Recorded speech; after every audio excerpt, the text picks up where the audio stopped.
Is Morning Cafe, and as always we're here to look at what the day has in store and keep you up to tabs, importantly, as we decipher of what is happening in the political scene upon that presentation of the petition by the Azimio One Kenya Alliance team.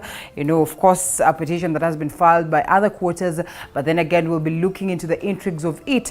This after that declaration by their boss, the Right Honorable Raila Odinga, who is still, the candidate of this very party, challenging the fact that the IEBC, and that is the chairperson Wafula Chebukati, could have declared this on grounds where it wasn't proper constitutionally. Whether it is so or not, a question of wait and see as the Supreme Court now gets into crunching the facts, the figures that will have been presented to them. They say they have a watertight case, and therefore we'll be following up on this very case to see whether indeed it would warrant them a win against Deputy President William Ruto, who Monday last week was declared the president-elect by the chairperson, who is also the national returning officer of the IEBC. And so we'll be looking at all this and so much more as we welcome you to be part and parcel of the conversation.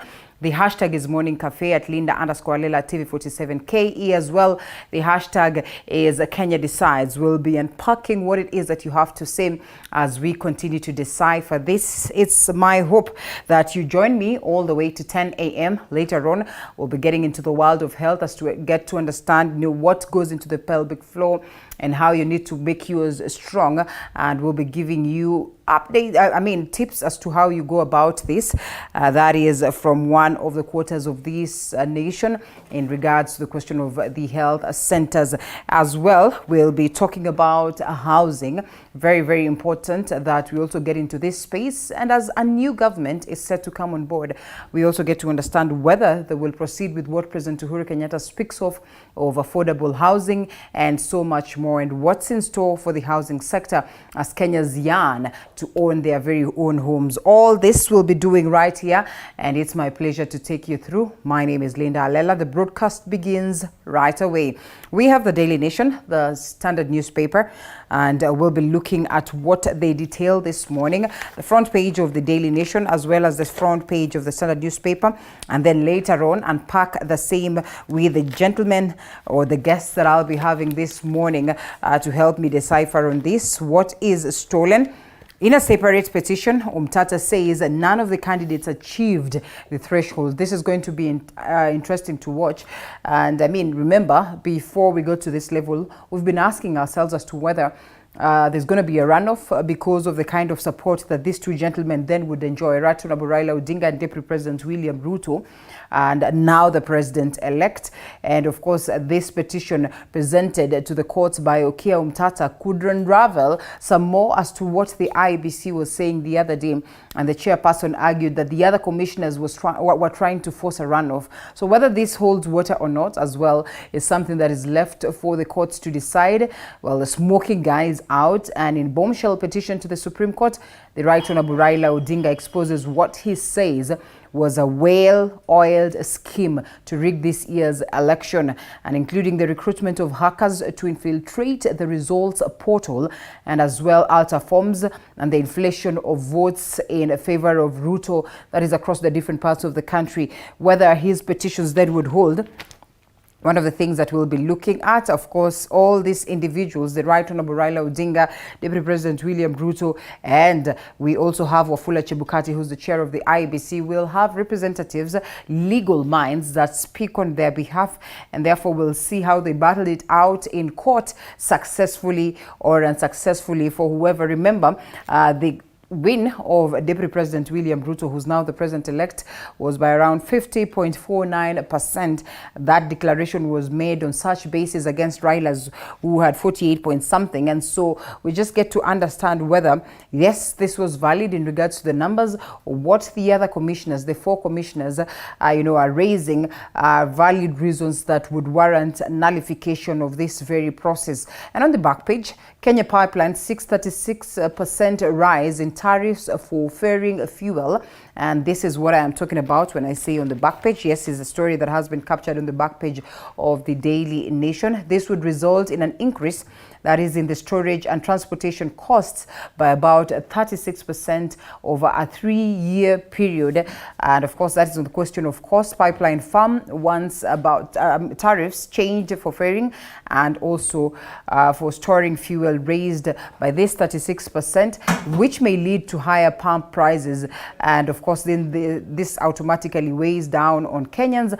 Extremely expensive an affair, and we also understand that one of the main reasons why the high cost of living is pretty much high is because of the cost of fuel, because then this will go down to all these commodities that need to be transported from the different parts of the country and across. On the question of education, Ministry takes schools transfers online in new NEMIS, and the parents will now be able to initiate the transfer of their children from one school to another online once the revamped National Education Management Information System, that is NEMIS, becomes operational. Whether this is going to be a plus or not, a positive or not, is a question of wait and see. But yes, it is in that moment where we embrace technology, and therefore that we cannot overlook. Tall order, athletes world governing body raises the bar for those seeking to compete at next year's Budapest World Athletics Championships. That's the story captured page 31. You can see the face of a happy Omanyala, right there, as we continue to celebrate the strides that we have made as a nation in terms of the same stakeholders outlined roadmap to reviving the limping tourism sector. A story that has been captured on page 19. Yes, with a picture of an elephant there, just to remind us that tourism, like agriculture, are the two most and the key most drivers of the nation that have been driving us in terms of, the activities that we have seen happening in the country that then would allow us to generate revenue. But this sector has been dwindling for quite a while, and especially got worse at that moment of the COVID-19 menace. And we all hope that indeed, as a government, that be able to come in to address the discrepancies, the problems, the troubles, troubleshoot everything that could have informed this for us to get that relief and revival of this very sector that as well employs very, very many Kenyans. That is on the Daily Nation. Let's briefly look at what the Standard newspaper speaks of this morning, and also in the question of that petition presented to the Supreme Court. It is the biggest story of the day. The Right Honorable Raila Odinga, my case against the IEBC. Azimio leader wants the Supreme Court to scrutinize the results and declare him president-elect. Should that not pass, he wants then the court to order IEBC to preside over a fresh election. Raila also wants Chebukati declared incompetent and unfit to hold public office. Questions then would be, if there's going to be a fresh elections, the very same Chebukati who's unfit would be the one who carries this? And is there a possibility that the Supreme Court could go ahead and declare him president-elect?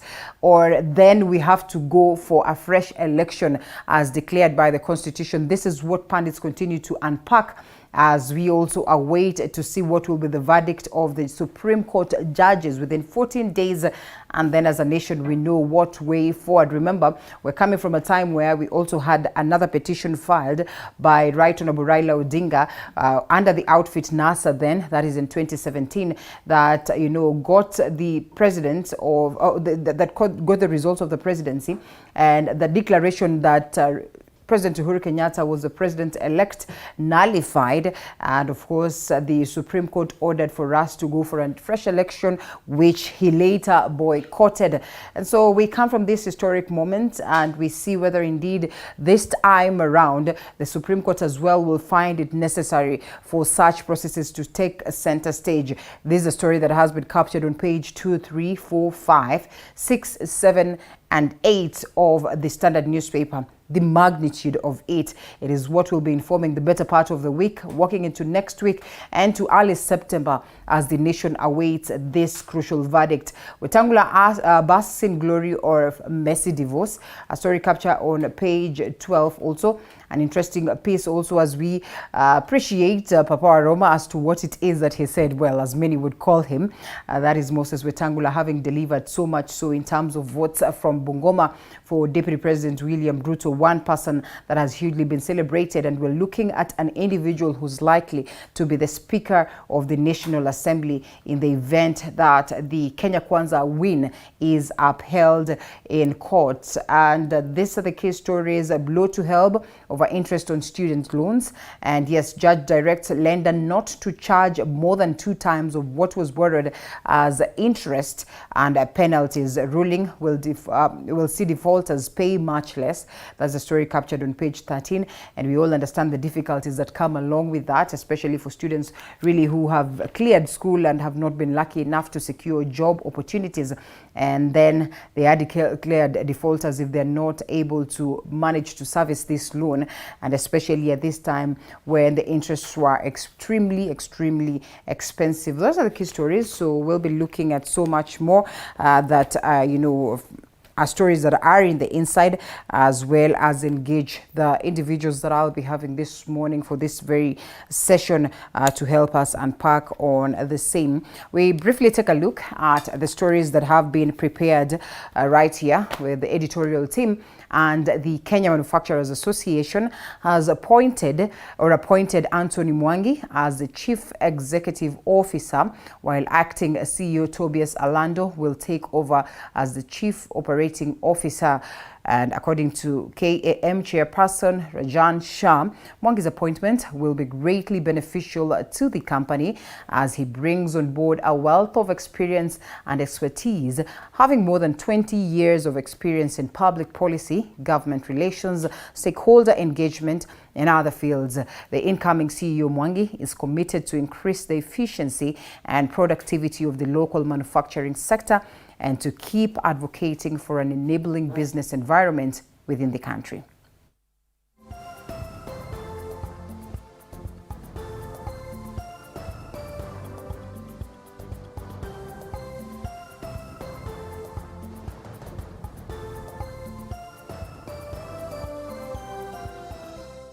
And to a rather unfortunate story, police are holding into custody a man suspected to have burnt his mother to death in Nyando area, Kisumu County.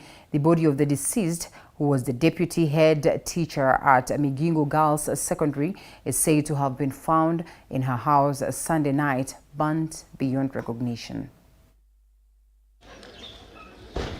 According to the Deputy County Commissioner in Nyando area, the deceased was found after her firstborn tried to reach her via her phone with no success, forcing him to go physically to her house where he discovered the body. What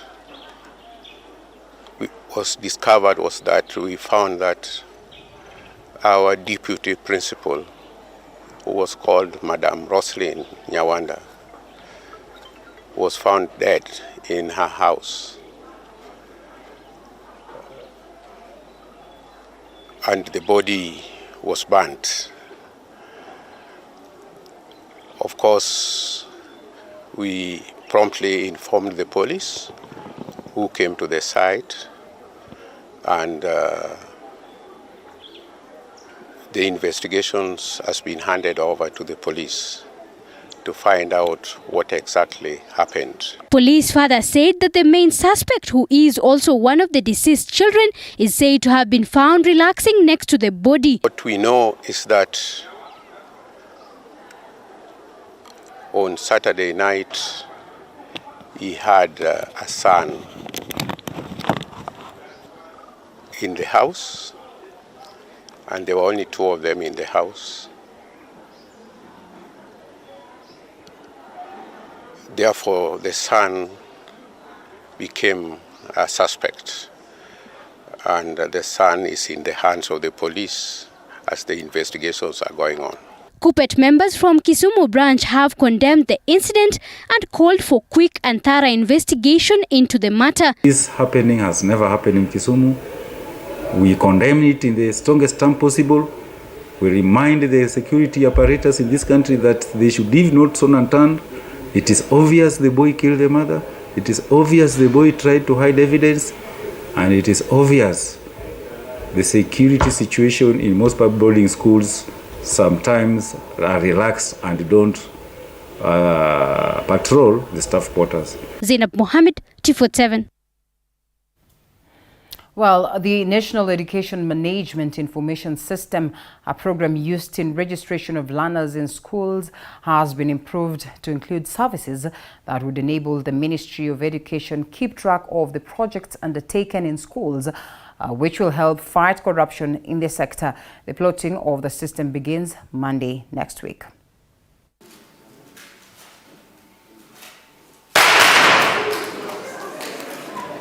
The National Education Management Information System has been in use in learning institutions for close to 5 years.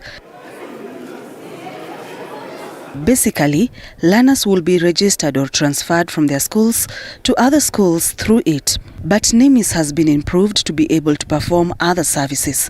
Through the system, users have a more direct access to data, which will help the government in fighting corruption, as heads of schools will be applying for capitation through NEMIS for accountability and transparency.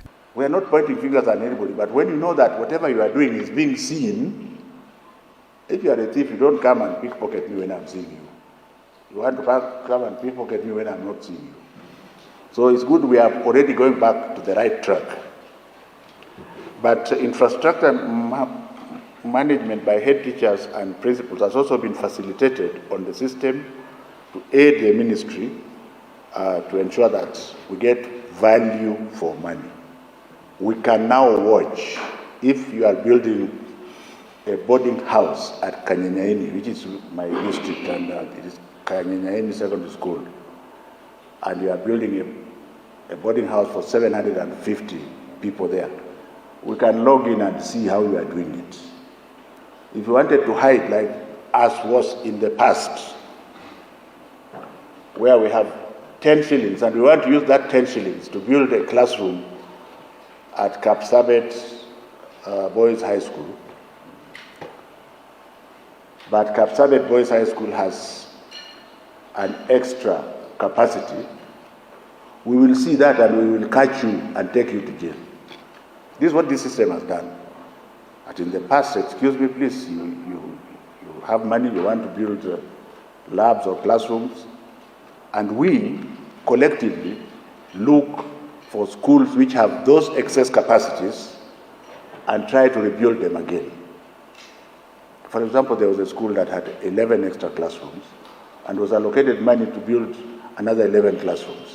Without naming names, that is not going to be able to happen again.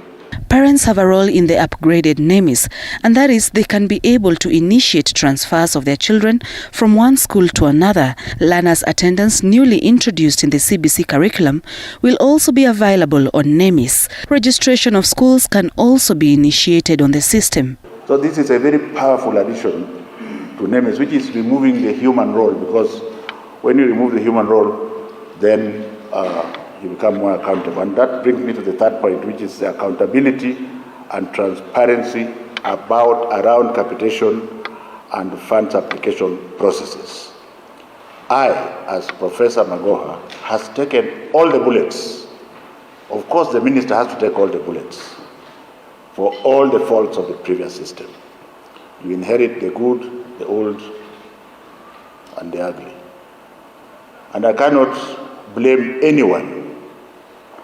I want to blame our society for having accepted inconsistency, opacity, and all other manners for being normal. Sharon Baranga, TV 47. And Roots Party leader and 2022 presidential candidate George Wajakoya has summoned his running mate Justina Wamai for disciplinary action. This is after the recent public utterances that Wamai has been making both in the mainstream media and social media that the party says have consequently jeopardized its reputation. Petrus Batare with the details. In a notice dated Monday, August 22nd, and signed by the party spokesperson, Wajakoya argued that Justina had made utterances that berated the party, including a time she endorsed Azimio's flag bearer Raila Odinga for president. I'm speaking as Justina, who understands her role. It is to amplify the voices of the youth and the women, as well as consolidating the voice of the men. It's true the allegations that my principal and party leader is supporting Azimio, but we have not discussed that as a party. We have not agreed, and neither have I been consulted. The second incident cited occurred on the 19th of August, where Wamai is accused of acknowledging their competitor's victory after she publicly congratulated the president-elect William Ruto through a post on Twitter. Wamai was also accused of continuously and maliciously misrepresenting the position of the party and that of the party leader, having blocked him and other party officials. The party further argued that in the 2 months that Wamai has been its member, she never bothered to pursue through the party's constitution and the party's communication guidelines. In the demand letter, Wamai is expected to present herself at the party headquarters in Karen on Friday this week. The statement comes just hours after Wamai told the press that she had advised Wajakoya against filing a suit over the presidential election outcome. Reporting for TV47, my name is Beatrice Watare. And Azimio presidential candidate Raila Odinga now says he has enough evidence to prove the August 9th, 2022 election was bungled and, of course, in the favor of his opponent, President-elect William Ruto. Odinga, flanked by Azimio leaders and his supporters, tabled dozens of boxes as evidence at the Supreme Court. In his prayers to the Apex Court, Odinga asks the court to order for a fresh poll, saying 27 constituencies were left out and that President-elect William Ruto failed to garner the 50+1 vote, citing election irregularities. Apollo Kamau with more.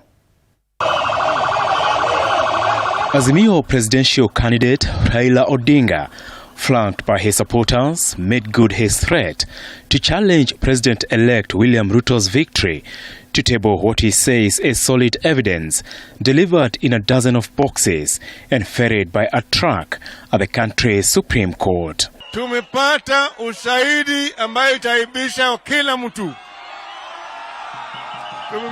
Nataka kama Wakenya msimame imara. Vile mmesimama imara tangu mwanzo, ukweli itatoka na ukweli itapata nyinyi uhuru.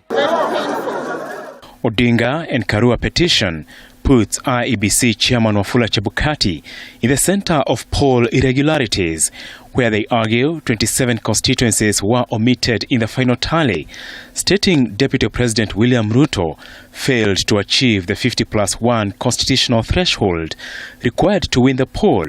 Odinga now wants the Apex Court to annul Ruto's victory in a fresh presidential election called. Chebukati willfully akafungua servers akapatia watu wa deputy president of an outgoing regime.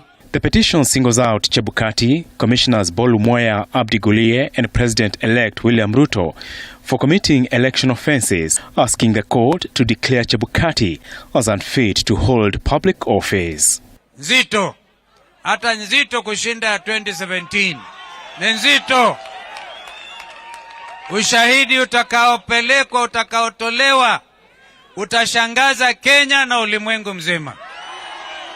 In the petition, Odinga is further seeking orders to be granted access to the KM's kits and all servers used in the presidential election, a scrutiny of all spoiled and rejected votes, scrutiny and forensic audit of all Form 34A, B and C.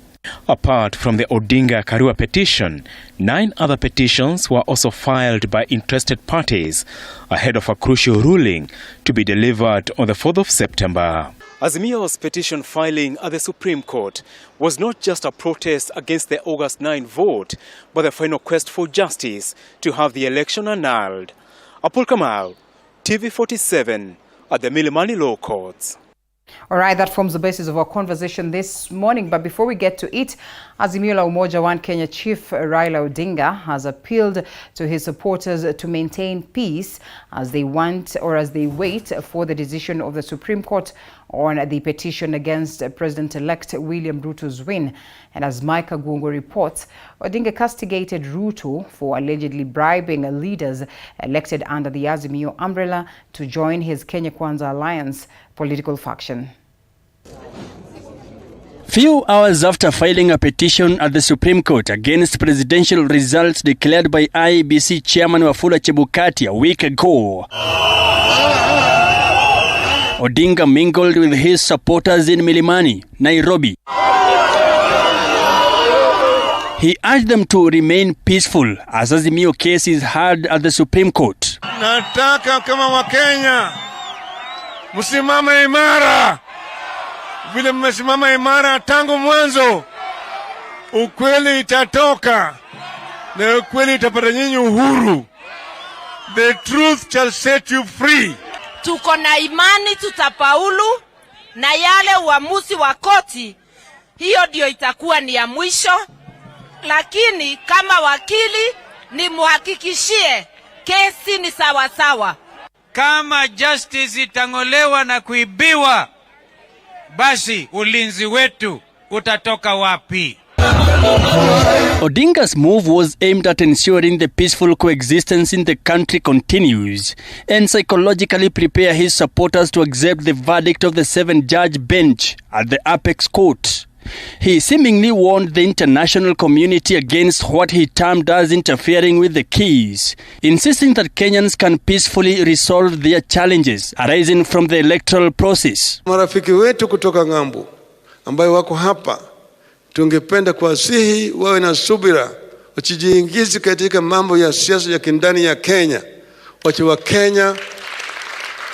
Wakenya masuluhishe mambo yao kama Wakenya. Asi tunaweza kusuluhisha mambo yetu. We see that most of you were observers, but some of you were weak to tweet even before the results were known. Some of you took sides. We want them to remain neutral. Kenya is for Kenyans. Kenya is for Kenyans. We shall never compromise our national sovereignty. The Azimio la Umoja One Kenya leader criticized President-elect William Ruto for allegedly bribing leaders elected under Azimio la Umoja One Kenya to join his Kenya Kwanza alliance. After being denied the numbers at lower levels elections, like members of the National Assembly, members of the county assemblies and governors, these corruption cartels are working and buying leaders who have been elected on other parties' tickets to kill our democracy and also make the work of containing corruption at lower levels equally less effective. In a bid to boost Kenya Kwanza numbers in the Senate, National Assembly and the Council of Governors, Ruto has cast his net wide, netting UDM party leader who is also Mandera Senator-elect Ali Roba, UDM deputy party leader who is also Marsabit Governor-elect Muhammad Ali, and Mandera Governor-elect Mohammed Adan Khalif. They followed in the footsteps of Lamu County Woman Representative Muthoni Marubu and Machakos Town MP-elect Caleb Mule, who decamped from Azimio to Kenya Kwanza. Mike Kagwongo, TV 47, Nairobi.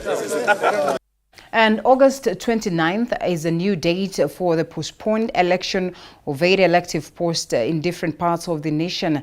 And according to the Independent Electoral and Boundaries Commission, the IEBC, as it allows candidates to continue with their campaigns until the 48 hours to the election day. TV47's Moige William with the details.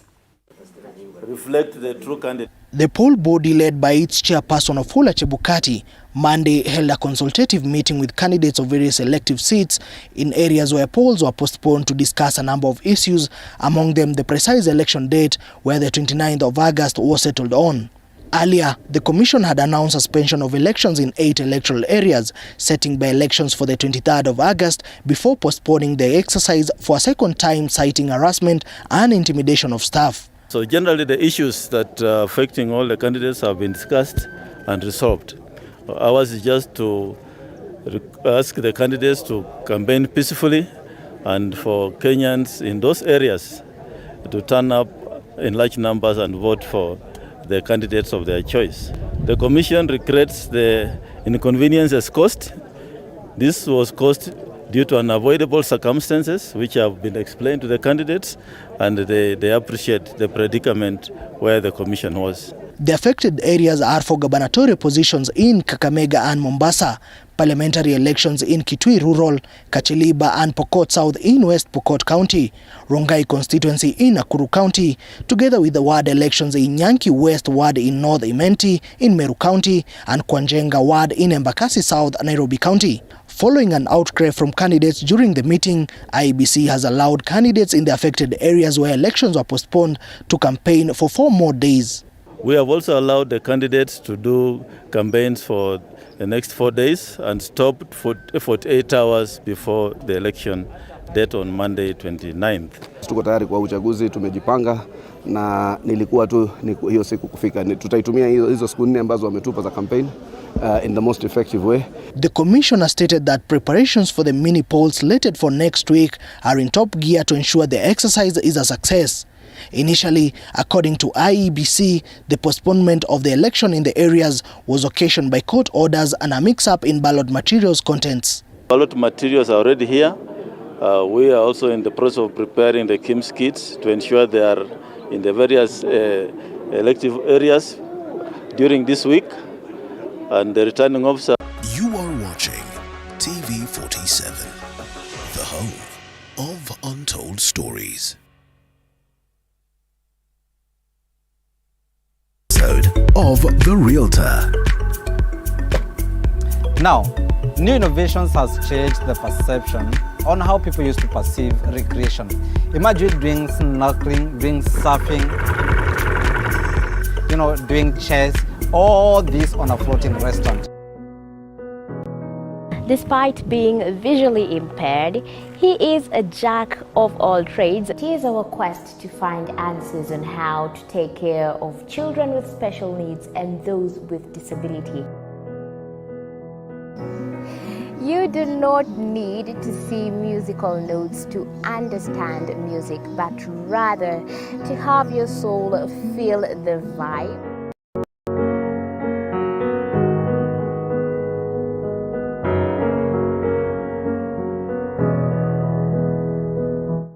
Actually, for us to make a wheelchair, we have to take measurements of the user. After doing my assessment, I get to know the parent, I get to know the heaviness she's carrying.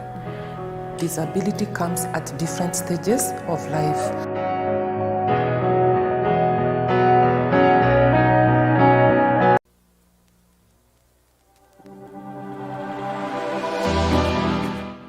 Well, do you know what's happening around you? Morning Cafe with heated political debates. Baraza la Siasa. Hiyo kitu azungumzie, angalie hali ya maisha ya watu. Informative health discussions. Business, farming. Tasty Wednesday, Fitness Thursday, and Feel Good Friday with amazing DJs, celebs, waimbaji, kuna comedians, and music bands every Monday to Friday from 6 a.m. to 9 a.m.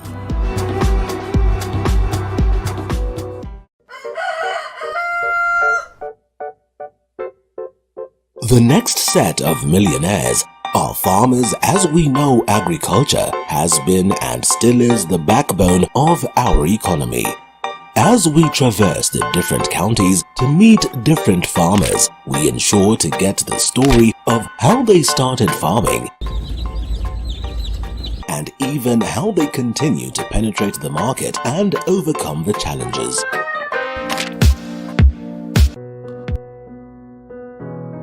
Despite being visually impaired, he is a jack of all trades. It is our quest to find answers on how to take care of children with special needs and those with disability.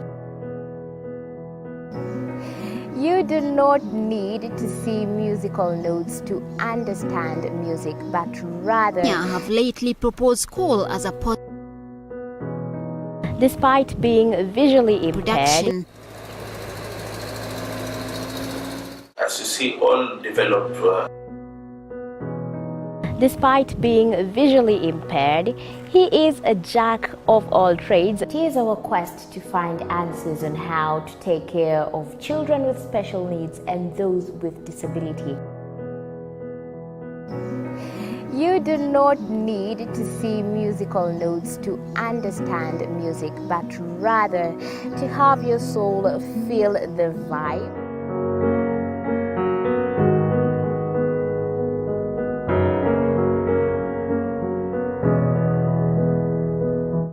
Actually, for us to make a wheelchair, we have to take measurements of the user. After doing my assessment, I get to know the parent, I get to know the heaviness. Despite being visually impaired, he is a jack of all trades. It is our quest to find answers on how to take care of children with special needs and those with disability. You do not need to see musical notes to understand music, but rather to have your soul feel the vibe.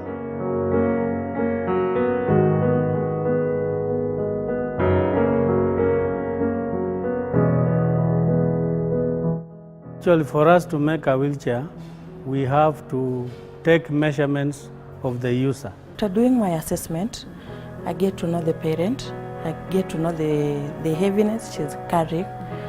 Disability comes at different stages of life.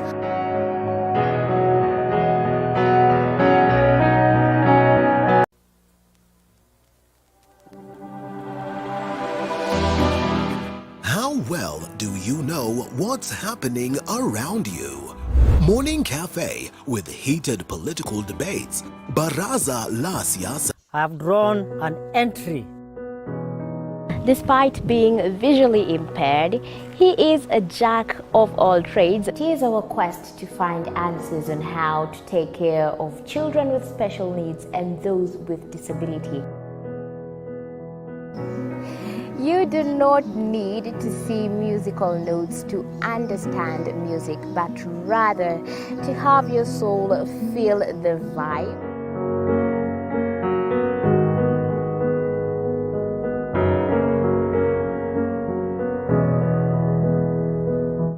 Actually, for us to make a wheelchair, we have to take measurements of the user. After doing my assessment, I get to know the parent, I get to know the heaviness she's carrying.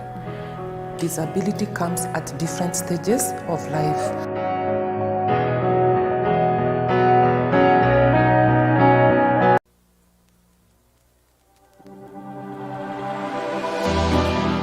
How well do you know what's happening around you? Morning Cafe with heated political debates. Baraza la Siasa. Hiyo kitu azungumzie, angalie hali ya maisha ya watu. Informative health discussions. Business. The home of untold stories.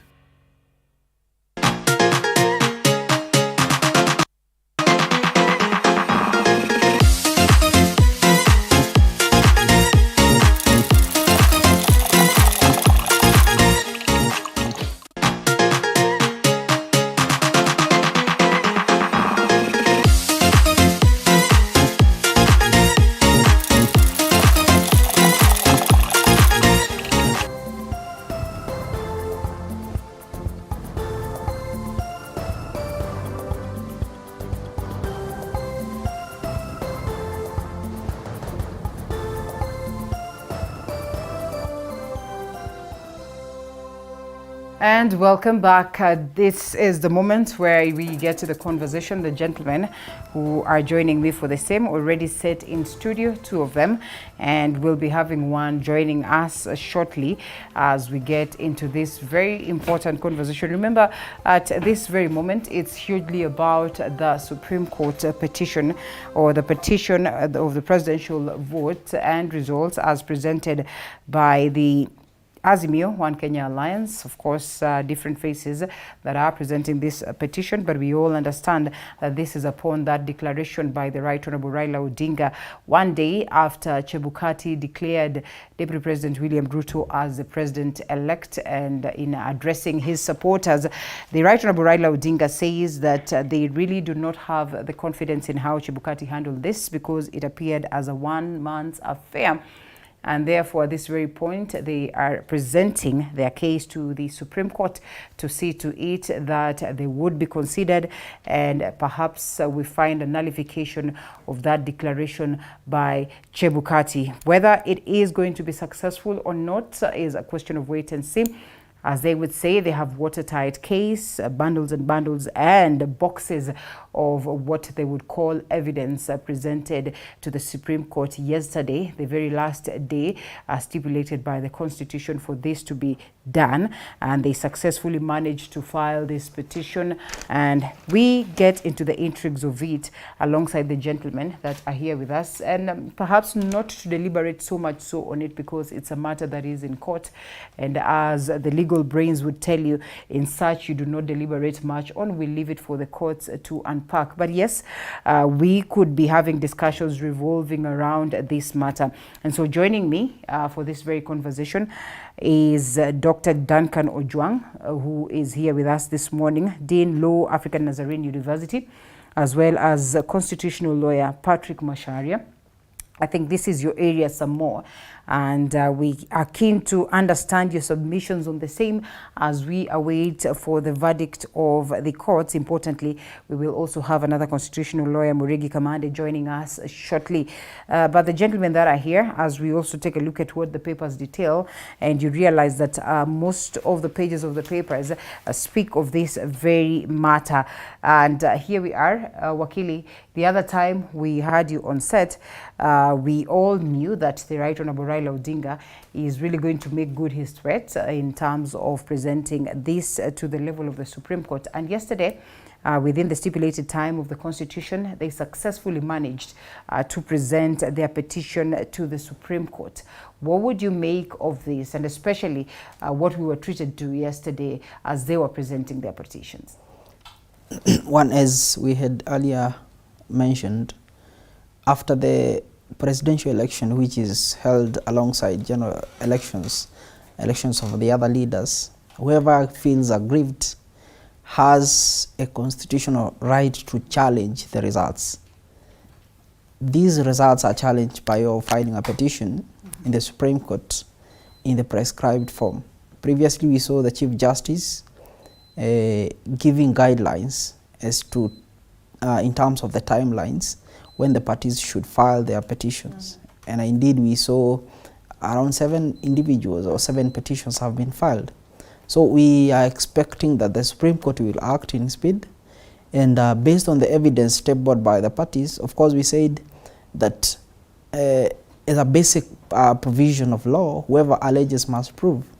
And whoever has any evidence to challenge the results announced by Chebukati is to bring that evidence before the court. And of course, now the case has started. We have seen one side of the case, so we are waiting to see the other side of the coin for us to be able to have a balance, because as at now, we know that the parties who feel or felt aggrieved have indeed moved the court to challenge the results. And the challenge goes to the extent of even the process. So we expect the court to give a directions or determination. Of course, we expect after filing, they are supposed to serve the respondents, and after service, the respondents should respond via their various affidavits. Then the court will call what we call case conference management to guide the parties on the modalities on how to proceed. The parties will guide the court in terms of which evidence do they have, how do they wish to produce that evidence, if they have clips, if they have electronic evidence, if they have witnesses to call. The court will guide in terms of how they want the case to be conducted. All right, what's important and the most interesting bit of this, without having to look at the petition presented by this other side, in a separate petition, Okia Umtata says none of the candidates achieved the threshold. That should be the 50+1. Typical Okia Umtata, or there's some valid reasons for this, and this comes at the backdrop of IEBC chairperson saying that the other commissioners were really trying to push for a runoff, which in his own wisdom and also based on the numbers that were presented to him, he did not see the point for that. Dr. Ojwang. Yeah, so I'm trying to, I've not been able to read his actual petition. I was looking at its summary on the newspaper, but it appears that he has a dispute with not adding the spoiled vote in the percentage. That spoiled vote, if they are added, then they will complicate the 50+1, or at least significantly dent the idea of 50+1. The spoiled vote are those stray ballots. Right. They are those ballots that do not express the wish of the voters, because maybe you mark 2 people, maybe you marked way beyond the line, they are not stamped maybe. So they are all those collection of votes that we cannot say they are selecting or showing us the choice that it is so and so. I think that he might not be aware that this is an issue that has been dealt with. Yes, before. That surely when the Constitution talk of valid votes cast, then valid votes cast cannot include the spoiled vote that do not express the will of the voters. Of course, congratulations to him. You remember he's now a senator. Yeah. But it is, and he has done a very good job, presented solid cases before. But, you know, law is not just English. So what you find people who are literate and can read English assume that, you know, but I can read this thing, it's in English. There is a little bit of underlying philosophy, and that is why people probably do LLB and take courses like jurisprudence that he has missed, that the reason the valid vote, the interpretation of valid vote, surely cannot include as spoiled votes. Yes. Okay, so does he have grounds on this? And you know, Okiya Omtatya will not just wake up and decide to take this direction. And I will also, you know, be certain that he is privy to this matter that has been dealt with before. That when we're talking about 50+1, we're talking about 50+1 of the valid votes, and therefore all these other ones that could be stray, all these other ones that you know that are spoiled votes really do not count when we're talking about this 50+1. Then why is it that Okiya Omtatya would raise this matter on the question of whether these two gentlemen, either of them, managed to get the 50+1 threshold? And when the IEBC also, you know, and the chairperson for this matter comes on board to say that, well, the other commissioners were trying to force a runoff, what exactly does it paint? Could there have been a possibility that this was the case? I have looked at the petition by Okiya Omtatya, and the pertinent issue that he's raising is, when you look at Form 34C, it tallied all the votes that were cast and the valid votes, and then he is comparing the votes cast and the pronouncement by the chair of the voter turnout. So what he's done, he subtracts the voter turnout, subtract the total votes cast plus the rejected vote, and then he's getting a difference. Then he's asking, what is the position of the difference? You understand? Previously, the chair had announced that 65.3% or 7, yes, was the voter turnout. Right. It is the voter turnout of all the registered voter. If that is a percentage, then you can get the specific value or figure of the specific numbers of individuals who turned out to vote. When you take the number of the valid votes obtained by each individual, you add the rejected votes, and then you take the voter turnout, and then you subtract by the summation of the valid votes plus the rejected votes. He's getting a difference of around 140,000. Which is quite huge. And yes, now his question is, what is the position of these votes? To who do we accredit them?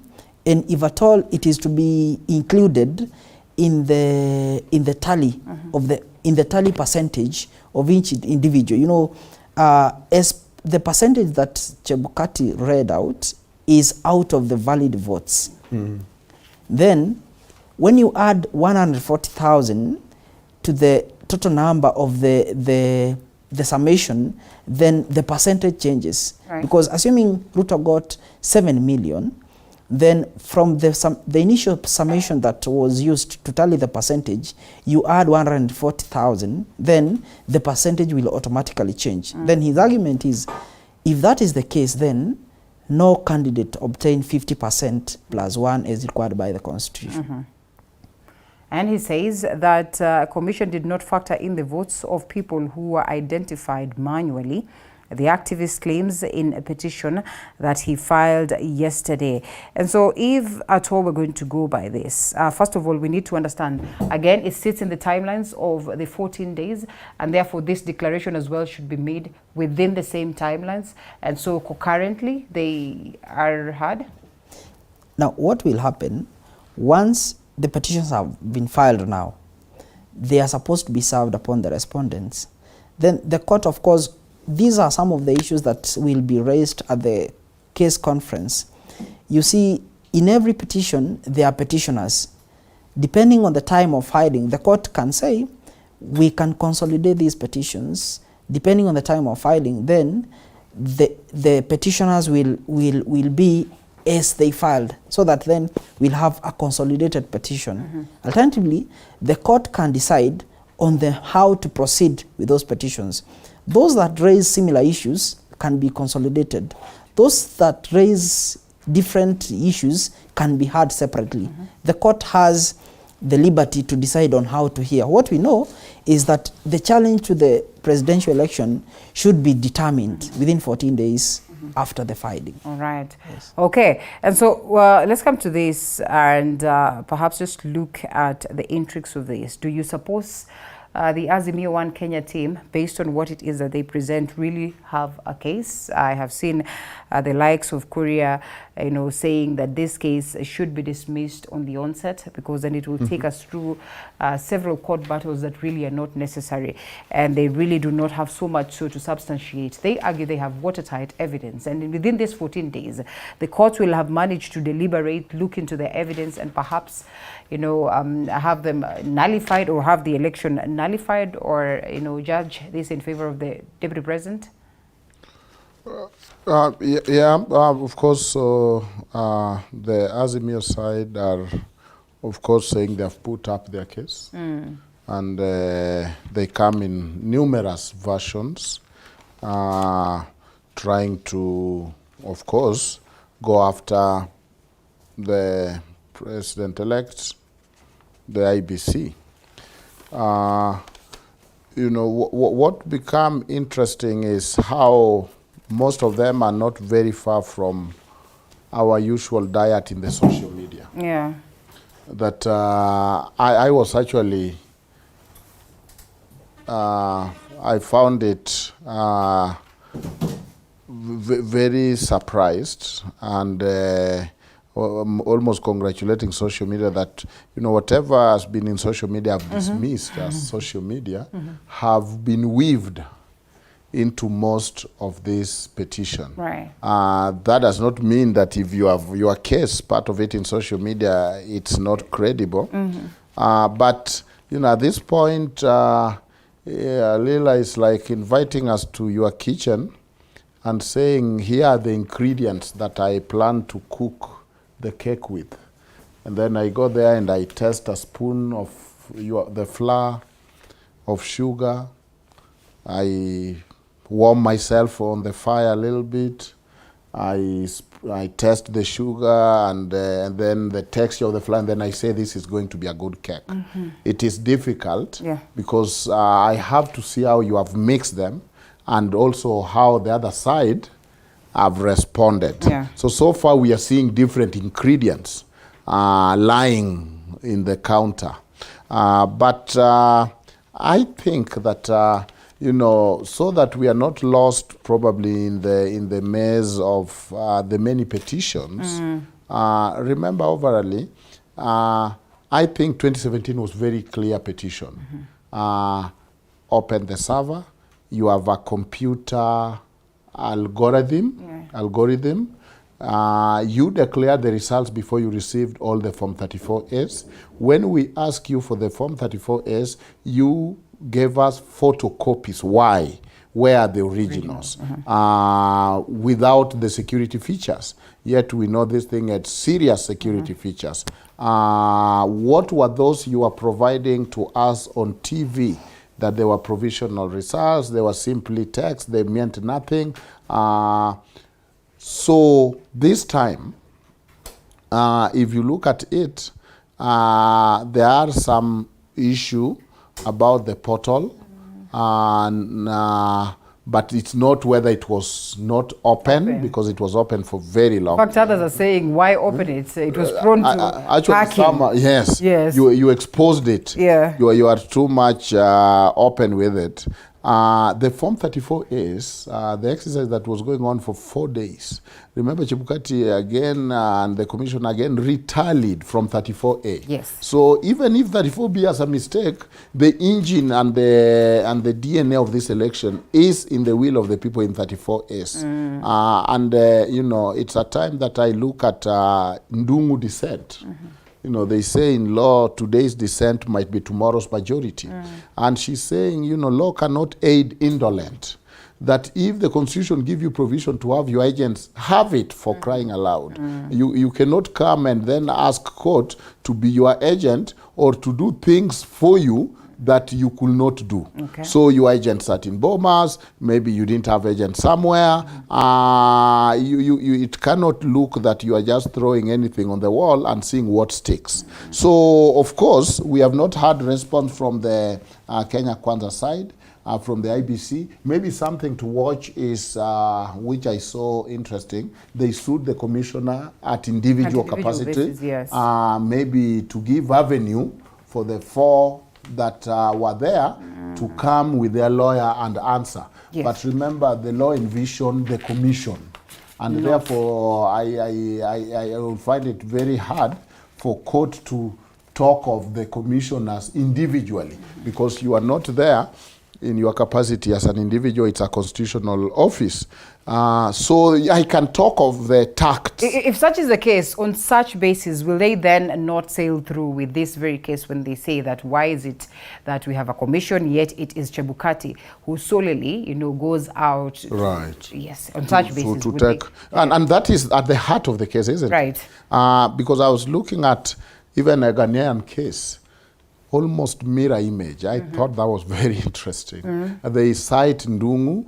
The Ghanaian case, the commissioner, the chair, made a mistake and went and corrected it without sitting down with the commission.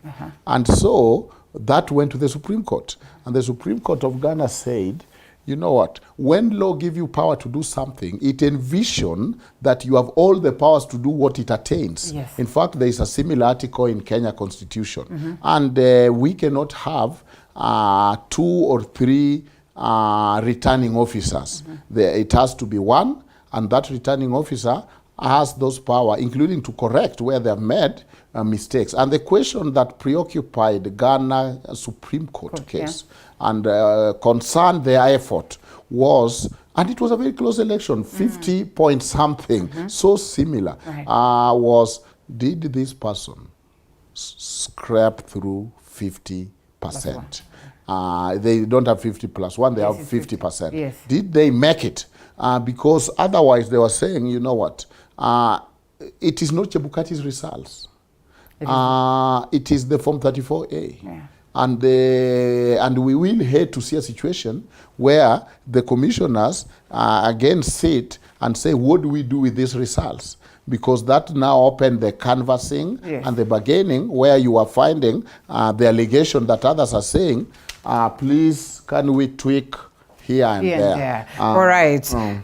We have Wakili Murigi Kamande, who joins us this morning, and therefore we'd love to hear his views on the same. But allow us to take a quick short break, gentlemen, and come pick it up from what it is that, you know, Duncan Ojwang speaks of, and again, in relation to what has happened in a different country.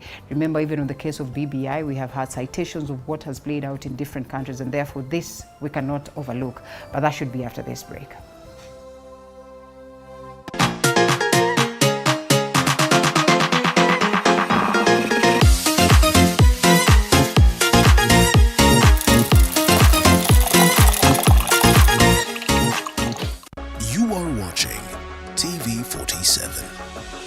home of untold stories. Usiyakubalie maumivu ya misuli kukatiza ratiba yako. Kaluma Pain Balm ni dawa ya kusugua iliyotengenezwa kutoka kwa miche maalum ili kutuliza maumivu ya misuli. Kaluma Pain Balm. Shhh. Maumivu ya kizidi, pata ushauri wa daktari. At Streisand School of Medical Health Science and Technology, we prepare the change makers of tomorrow by training them in theater technology, medical engineering, science laboratory and health records, applied biology, environmental health science, nutrition and dietetics, ICT, counseling psychology, and many more. Enroll with us today and take a certificate or diploma course. Visit our campuses in Juja, Nairobi West, Kisumu, and Homa Bay and get your career going.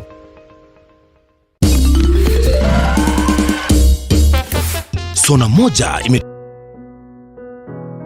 Despite being visually impaired, he is a jack of all trades. It is our quest to find answers on how to take care of children with special needs and those with disability.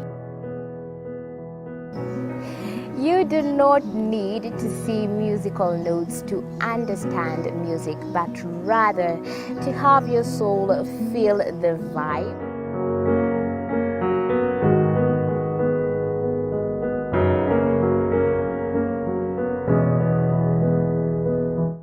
Actually, for us to make a wheelchair, we have to take measurements of the user. After doing my assessment, I get to know the parent, I get to know the heaviness she's carrying. Disability comes at different stages of life.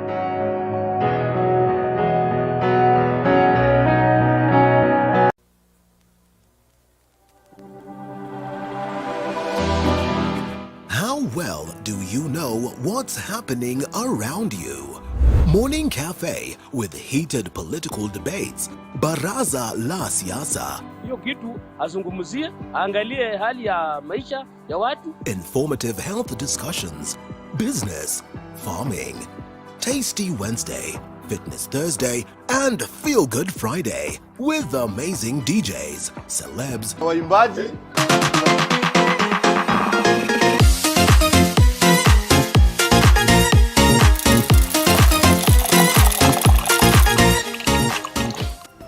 Welcome back to Morning Cafe. The hashtag is Morning Cafe at TV 47K. In studio with me is constitutional lawyer Murigi Kamande, as well as constitutional lawyer Paul Macharia, and also Dr. Duncan Ojwang, the Dean Law, African Nazarene University, as we try to unpack some of these things that are coming to the fore. Well, your submissions as to what we have been treated to, and this petition from this other side of Azimio One Kenya Alliance, asking the courts to nullify that declaration by Wafula Chebukati, who is a national returning officer, declaring Deputy President William Ruto as president-elect, as well as that one of Okia Omtata. You have heard the preview of it. It says that none of these two gentlemen really managed to meet the thresholds or achieve the threshold as required by the Constitution, that is the 50+1. He cites different reasons why he presents this, and perhaps picking it up from what then Duncan Ojwang would argue, and in comparison to what has played out in the previous cases in different countries and also in the country. I think there's one person who made a fault declaration, a returning officer.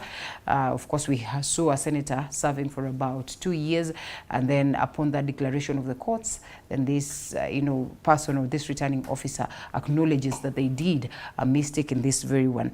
Just how different would this one appear, if at all we are to draw parallels to the previous courts that would be, or the cases that would be cited by the likes of Duncan? Thank you very much, Linda. You see, when I was coming in, and with all due respect to Dr. Ojwang, there is one issue they're trying to dismiss, and that's the reason. When you say they, whom do you mean? Who is this in this case? I mean UDA and their Kenya Kwanza team, because I know he's an integral part of that team. All right. So, ouch. He was at Bomas at the verification, no. So yes. he cannot talk about. Yes, we know how parties hide their people as observers, and they're just there. So it does not come as a surprise.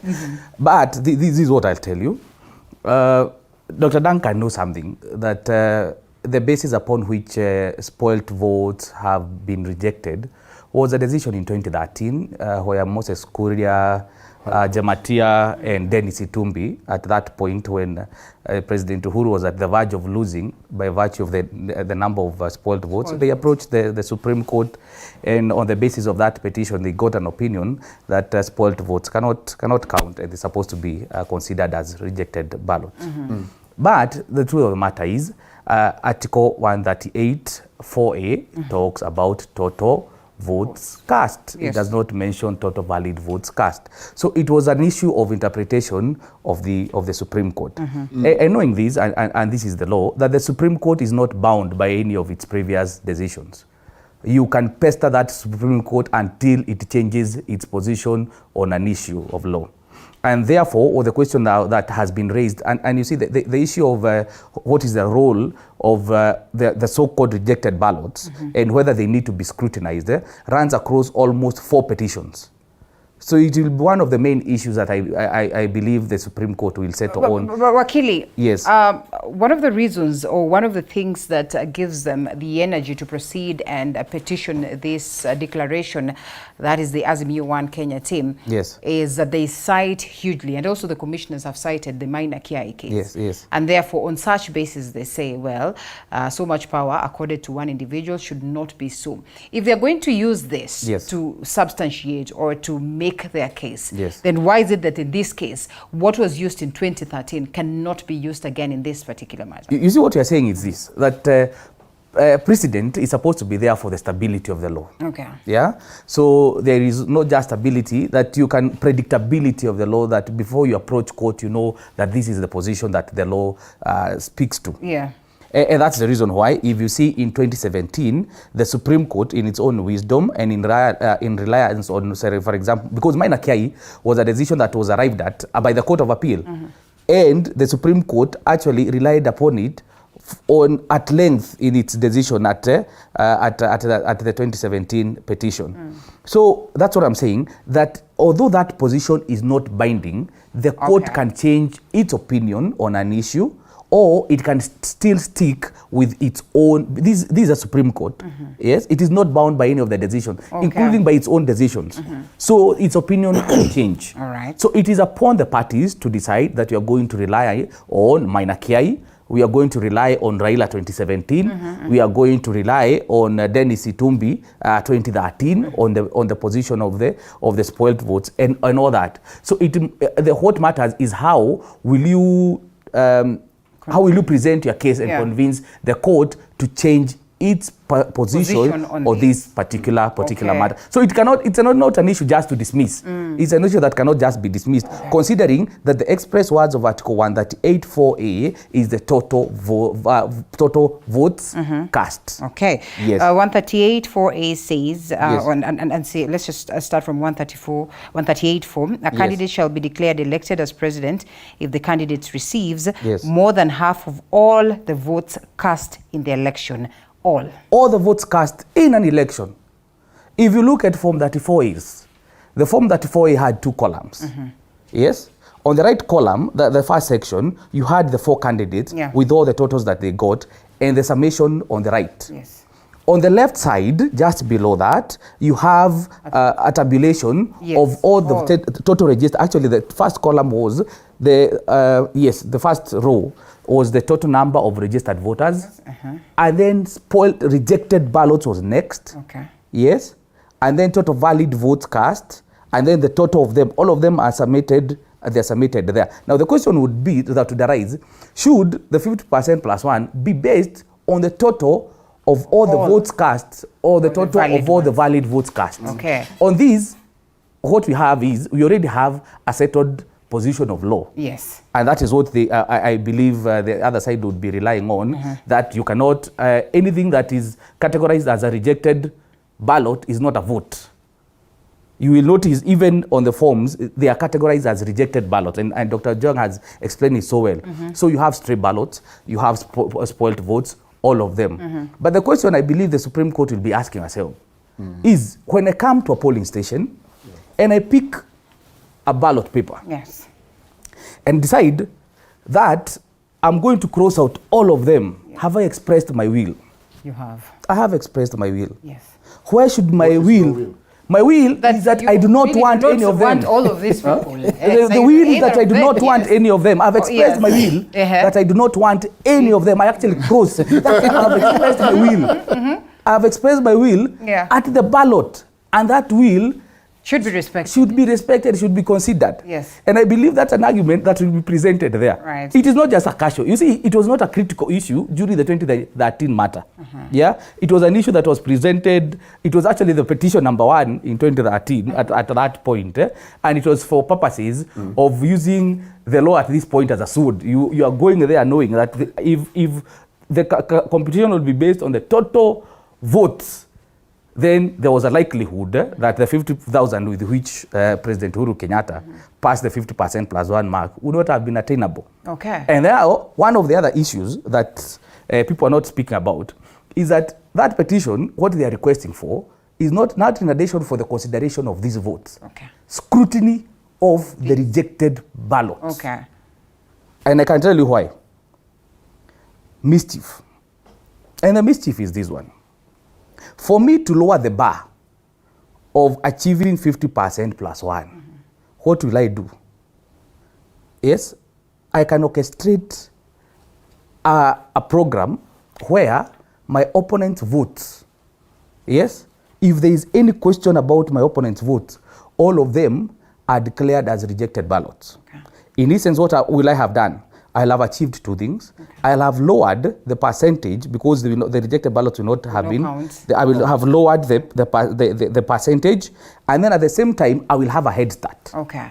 So what they are asking is simply, let's scrutinize votes. They are just 100,000 votes. Yes, let's not call them votes. They are just 100,000 ballots. Okay. And something surprising, you cannot tell me that in the entire population of the 14 million Kenyans who voted, that there were more rejected ballots than what Wahiga Maore and Sir Wajakoya managed to get. Okay, all right, interesting. And the assumption could have been that we are dealing with an illiterate electorate in this case, because civic education. I mean, the question of civic education first, has it been done to the maximum? And true to it, is there an individual who will get to the ballot and decide to tick X on all of them, not because they do not understand, but because in their own opinion, this is what they feel and this is how they want to express, their voice at that level of the vote. And therefore, in such a case, do you overlook this?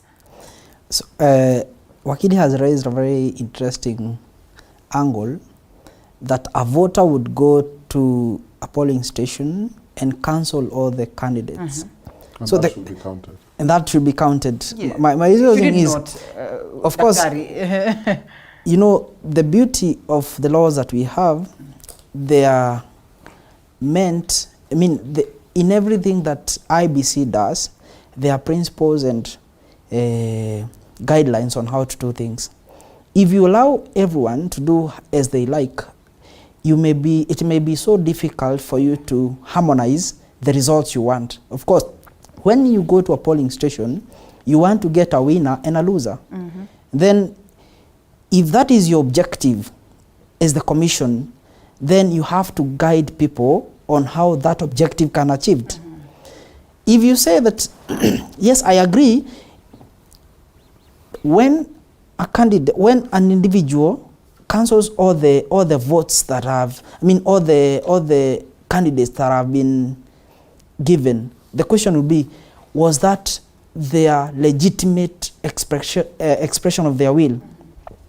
Was it their intention to have it noted that they have no interest in voting any of the individual? Then the inverse question would be, by doing that or by failing to do that, what is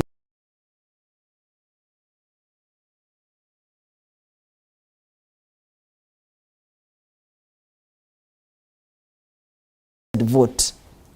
It is because it is rejected because it is not expressing a will that can easily be discerned by a person who was not there when the voter was deciding.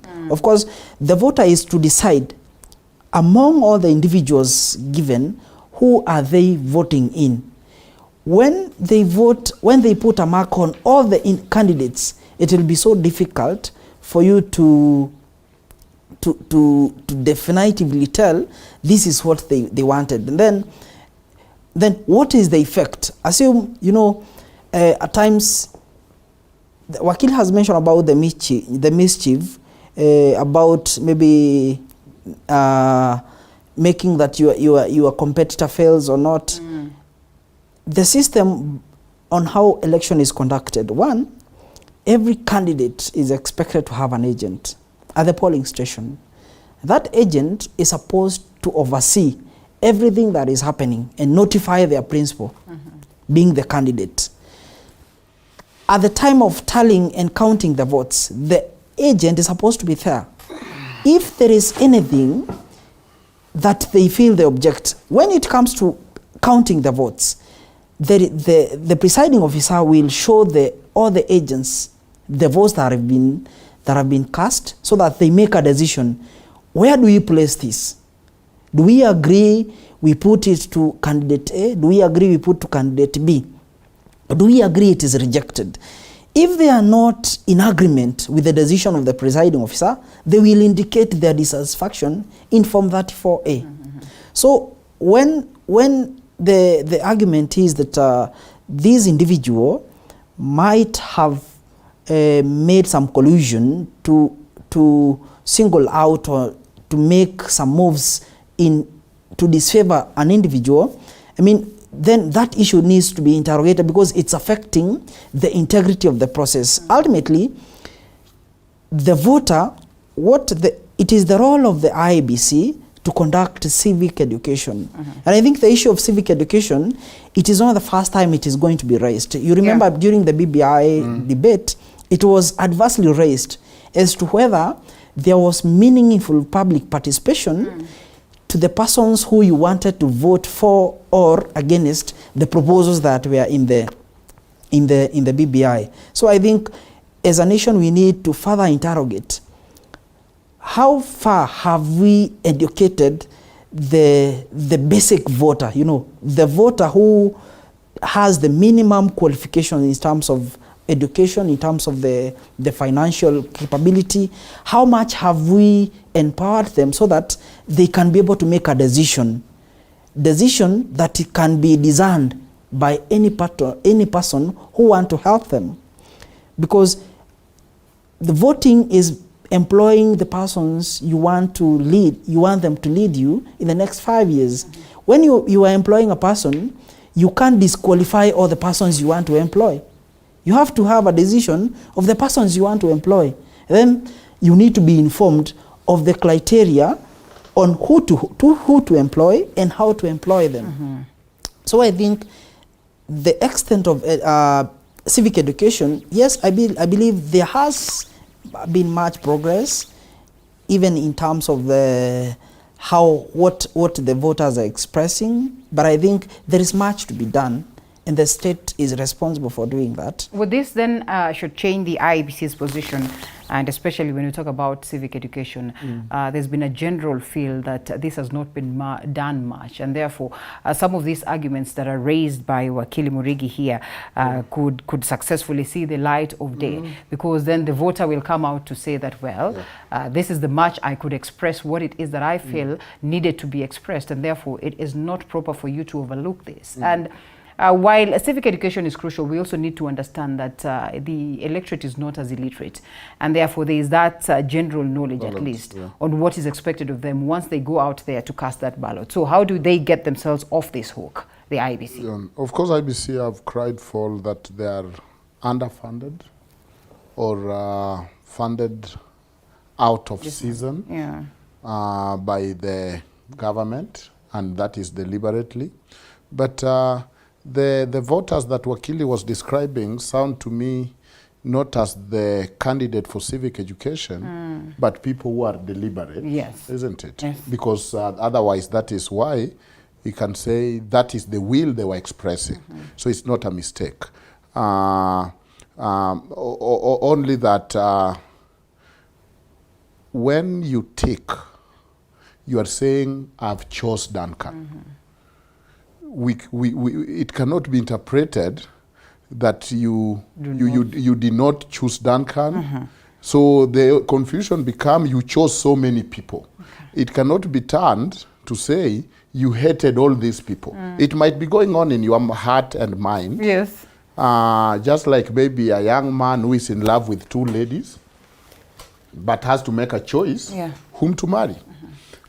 So you cannot say, well, you can, I guess. But in a religious setting, you cannot say, why can't I just have a mass wedding with all these ladies? Because I love all of them. You must make a choice. So the process of ticking is a process of love. It's not a process of saying. What of that one who will decide to leave the ballot paper open? Again, that is a risk. Because right, but I'm just going with the ticking. With his argument. That the ticking is an expression that you have chose many people. And we don't know what to do with that. Just the same way, we go through this education system and we are told choose the most relevant answer, and you say between B and D, you must choose both. Now, if you choose both B and D, then the scantron will be rejected. Because it is put in a way not for maybe this voter is too smart for this generation, and rightly so. It's a CBA voter, the kind of the talented one.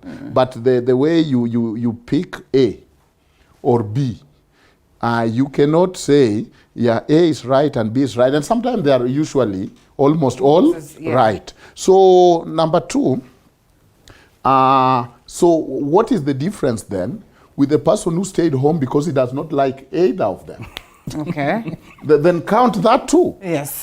So if I came to the polling station and I said I hate all of them, I've marked all of them, then why are you leaving out the person who said, I don't like any of them. And is a registered voter. And I'm a registered voter. The only thing is I didn't show up in the polling station to express that I hate them because after all, isn't that not coming an expression of, I didn't find anybody working? Doctor, looking at the uniqueness of this. Actually, allow me, even before you do that, and I will dismiss Duncan with only one thing.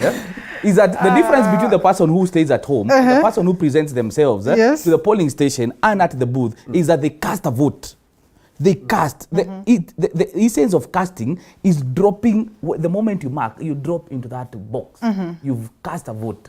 And you are recognized by the law as a voter who presented themselves and cast their votes. Now, that's the difference. Now, I wanted to spin whatever Duncan said about ticking all of them. That's one of the examples of the spoiled votes. Another example of a spoiled vote, in which we saw, and it was a scheme that transpired when we had LSK elections. Is it last year? Yes, last year. Is this, that you'd have a situation where there were people who were so keen on where the tick ends. You understand? Yes, it goes beyond the box. So the moment it goes, if it is a vote that is cast in favor of Paul, so the agents have ganged up and they've said, if in case that tick exceeds by even a comma, they will reject that vote. That's not right. You see, they will reject that vote. Take an example of where people do not have agents. Even if the law permits you to have agents, the law also protects your vote even in the absence of an agent. We need to agree that. So now, and that's what we are saying, that scrutiny will be very important. And to ask ourselves, how many of these ballots were rejected using that mode? That people were so keen on checking that this vote has just crossed and therefore it has to be rejected. So that's what I'm saying. And my issue with IEBC this time around is this. Unlike in all the previous elections, IEBC decided to categorize all votes that are not cast in favor of the four candidates as rejected ballots. Did not categorize them. Yes.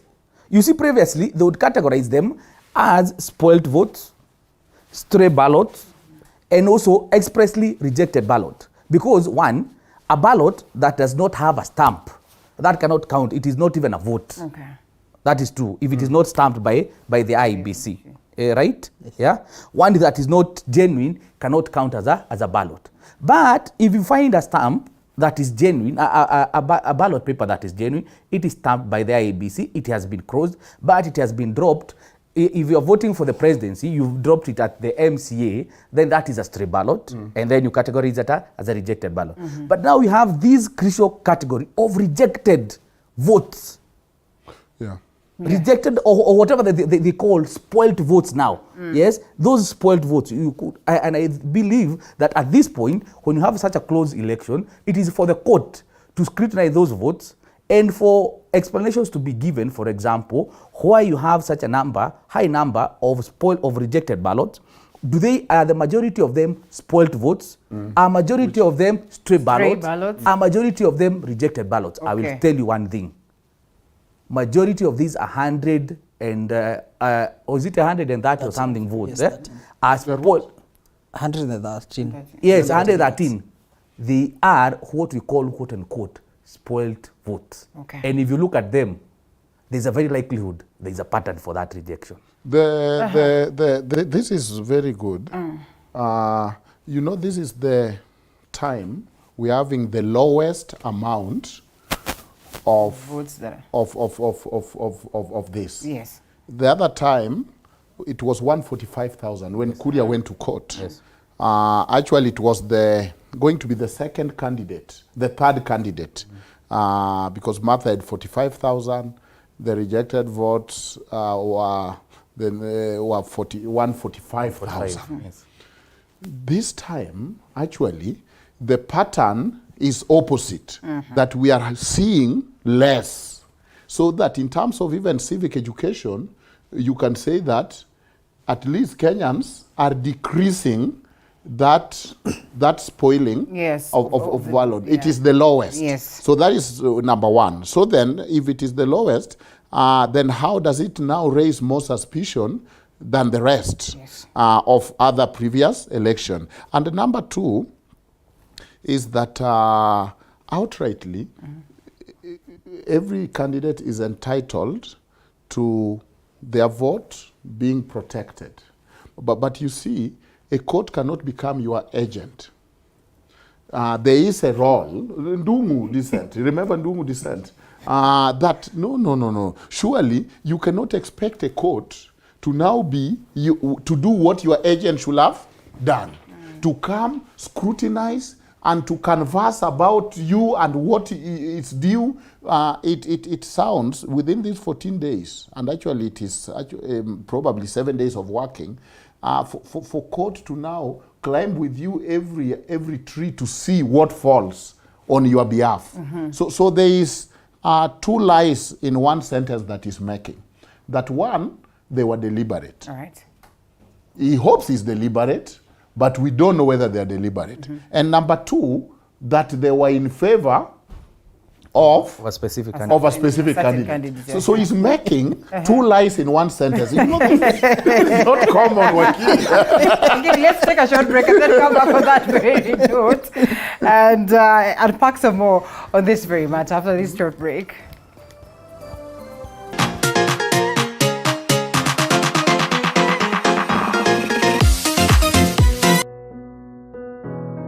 Despite being visually impaired, he is a jack of all trades. It is our quest to find answers on how to take care of children with special needs and those with disability. You do not need to see musical notes to understand music, but rather to have your soul feel the vibe.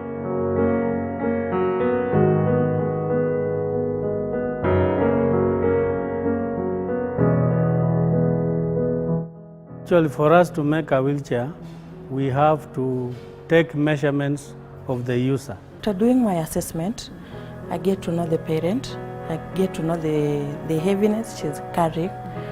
Disability comes at different stages of life.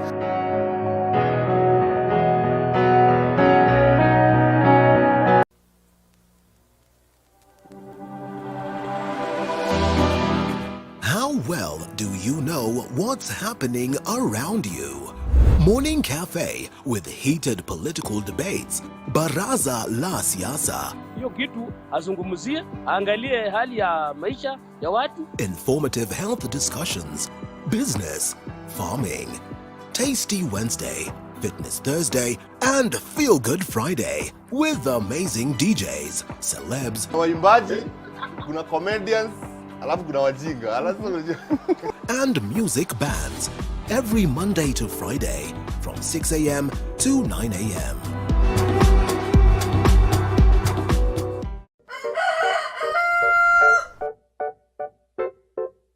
The next set of millionaires are farmers. As we know, agriculture has been and still is the backbone of our economy. As we traverse the different counties to meet different farmers, we ensure to get the story of how they started farming and even how they continue to penetrate the market and overcome the challenges. Hapa, the reason why nilieka goose na si ducks. Goose, they are very easy to maintain. A lot of farmers. The uniqueness of the different cases that have been handled to arrive at a certain ruling, then one would want to ask, just how important would it be for one to base their arguments, and have backing from the previous cases that have been deliberated before, this was that we call settled positions, to address the current cases that we have on board, because then we will cite what happened in 2013 with this case that was presented with Moses Kuria, as well as the Maini Akiai, and all these conversations that revolve around that. But at the same time, acknowledge that there's that position of the law and also the position of the courts as at that particular moment deliberating on the issue at hand. Now, what happened? When somebody decides to go to court, you have to get, there are a number of things you have to get right that support your side. One, you have to get the facts. Two, you have to get the law that supports your side. And three, you have to get the precedents that supports your side. And you understand, precedents, some of them are by way of majority decision. Others are by way of minority decision. So the Supreme Court is a bit unique in terms of the precedents. Most of the authorities that will be cited in the Supreme Court, they are persuading, they are not binding. Okay. Any decision by the Supreme Court, it is binding on the Court of Appeal, it is binding on High Court, and it is binding on all the other courts below the Supreme Court. But the decisions at the Supreme Court, they are persuasive decisions. Even the ones we borrow from other jurisdictions, they are not binding on the Supreme Court. So a party that goes to court will just have to get the judgment and the portion that supports their case, just to persuade. Ultimately, the court, the Supreme Court, can, basing on the facts, basing on the law, basing on the extent of the persuasion, either uphold the previous position or arrive at a different position. Because ultimately, the decision is not the entry point. It's just like the conclusion of the issue. You have to have had your facts right, you have to have had your evidence right, and then you have to have had your law correct, and then the precedents, the ones we are calling the decisions. Even the decisions from other jurisdictions, they don't bind our Supreme Court. It can make a very unique decision based on the fact and the circumstance of the case, unlike the courts that are below the Supreme Court. No, what we expect is that the court is to make a sound decision based on the fact, based on the law, based on the circumstance, and based on the extent of persuasion. Yes. Okay. All right. A couple of things that are coming to the fore as to how the courts should handle this. I am reading this and what it is that the Azimio boss then would expect. And I'm beginning to think that what it is that we have seen, legal minds in the country and at the social media, so many people are deliberating this at the level of the social media. It's interesting to watch, yeah? And so the smoking gun in Bombshell, a petition to the Supreme Court, Raila Odinga exposes what he says was a well-oiled scheme to rig this year's election, including the recruitment of hackers to infiltrate the results portal and alter forms and the inflation of votes in favor of Ruto across the country, and especially in his stronghold loopholes for these fraudulent schemes. The Azimio leader wants Ruto's win invalidated. That is what the Daily Nation speaks of. The Standard newspaper on the other side says Azimio wants the Supreme Court to scrutinize the results and declare him president. Declare him president is what I want us to look at. And president-elect, should that not pass, he wants the court to order IEBC to preside over a fresh election. Raila also wants Chebukati declared incompetent and unfit to hold the public office. In this case, then Donald Kipkorir wakes up and tells us, at the level of the social media, that yes, the Supreme Court, contrary to what the law dictates, can as well proceed to say that, well, if the tallying comes in favor of the Right Honorable Raila Odinga, instead of taking Kenyans to this hula baloo of another fresh election, troubles of an election, an expensive affair, they can proceed to declare Right Honorable Raila Odinga president-elect. Just how possible is that? There are two schools of thought. There are those ones who believe that the Constitution, in particular, Article 138 up to 140, deal exclusively with how a presidential election should be conducted, and it is not open for any other legislation to provide for how that election should be conducted. Right. Now, there is another school of thought that believes that when the Supreme Court sits to determine a presidential election, it sits as an election court. And as an election court, it is not just bound by the Constitution of Kenya, but it is bound by, amongst others, the Elections Act. Okay. And in particular, Elections Act, Section 80, I believe it was subsection 4, that talks about, I will get it correct for you, that an election court may, after the tallying, declare or get IEBC to declare that so and so has been declared, is the president, is the governor, is the senator elect, or so and so, provided that person has not committed an election offense, and this can only happen after the tallying. Now, that's the school of thought that Donald Kipkorir associates with. But what we'll realize is that the Raila petition takes a different approach, different from the one that is articulated in the paper, in the Standard. It takes this position that after finding that the election after invalidating the election of the 9th respondent, then it should order IEBC. And actually, that is the prayer that he sought. It's prayer number 10, that it should order IEBC to retally the votes and declare the petitioner as the president-elect. Okay. So the declaration still is the work of the IEBC. And that is the distinction I wanted us to bring. Would that take us to an election, a fresh election? No, it is that subsequent to the nullification of the election of the 9th respondent, in this case that is William Ruto, then the IEBC should proceed to retally the votes in accordance now to the directions of the Supreme Court and declare the petitioner, that is Raila Odinga, as the president-elect. Now, that is the approach that is taken. Within what timelines?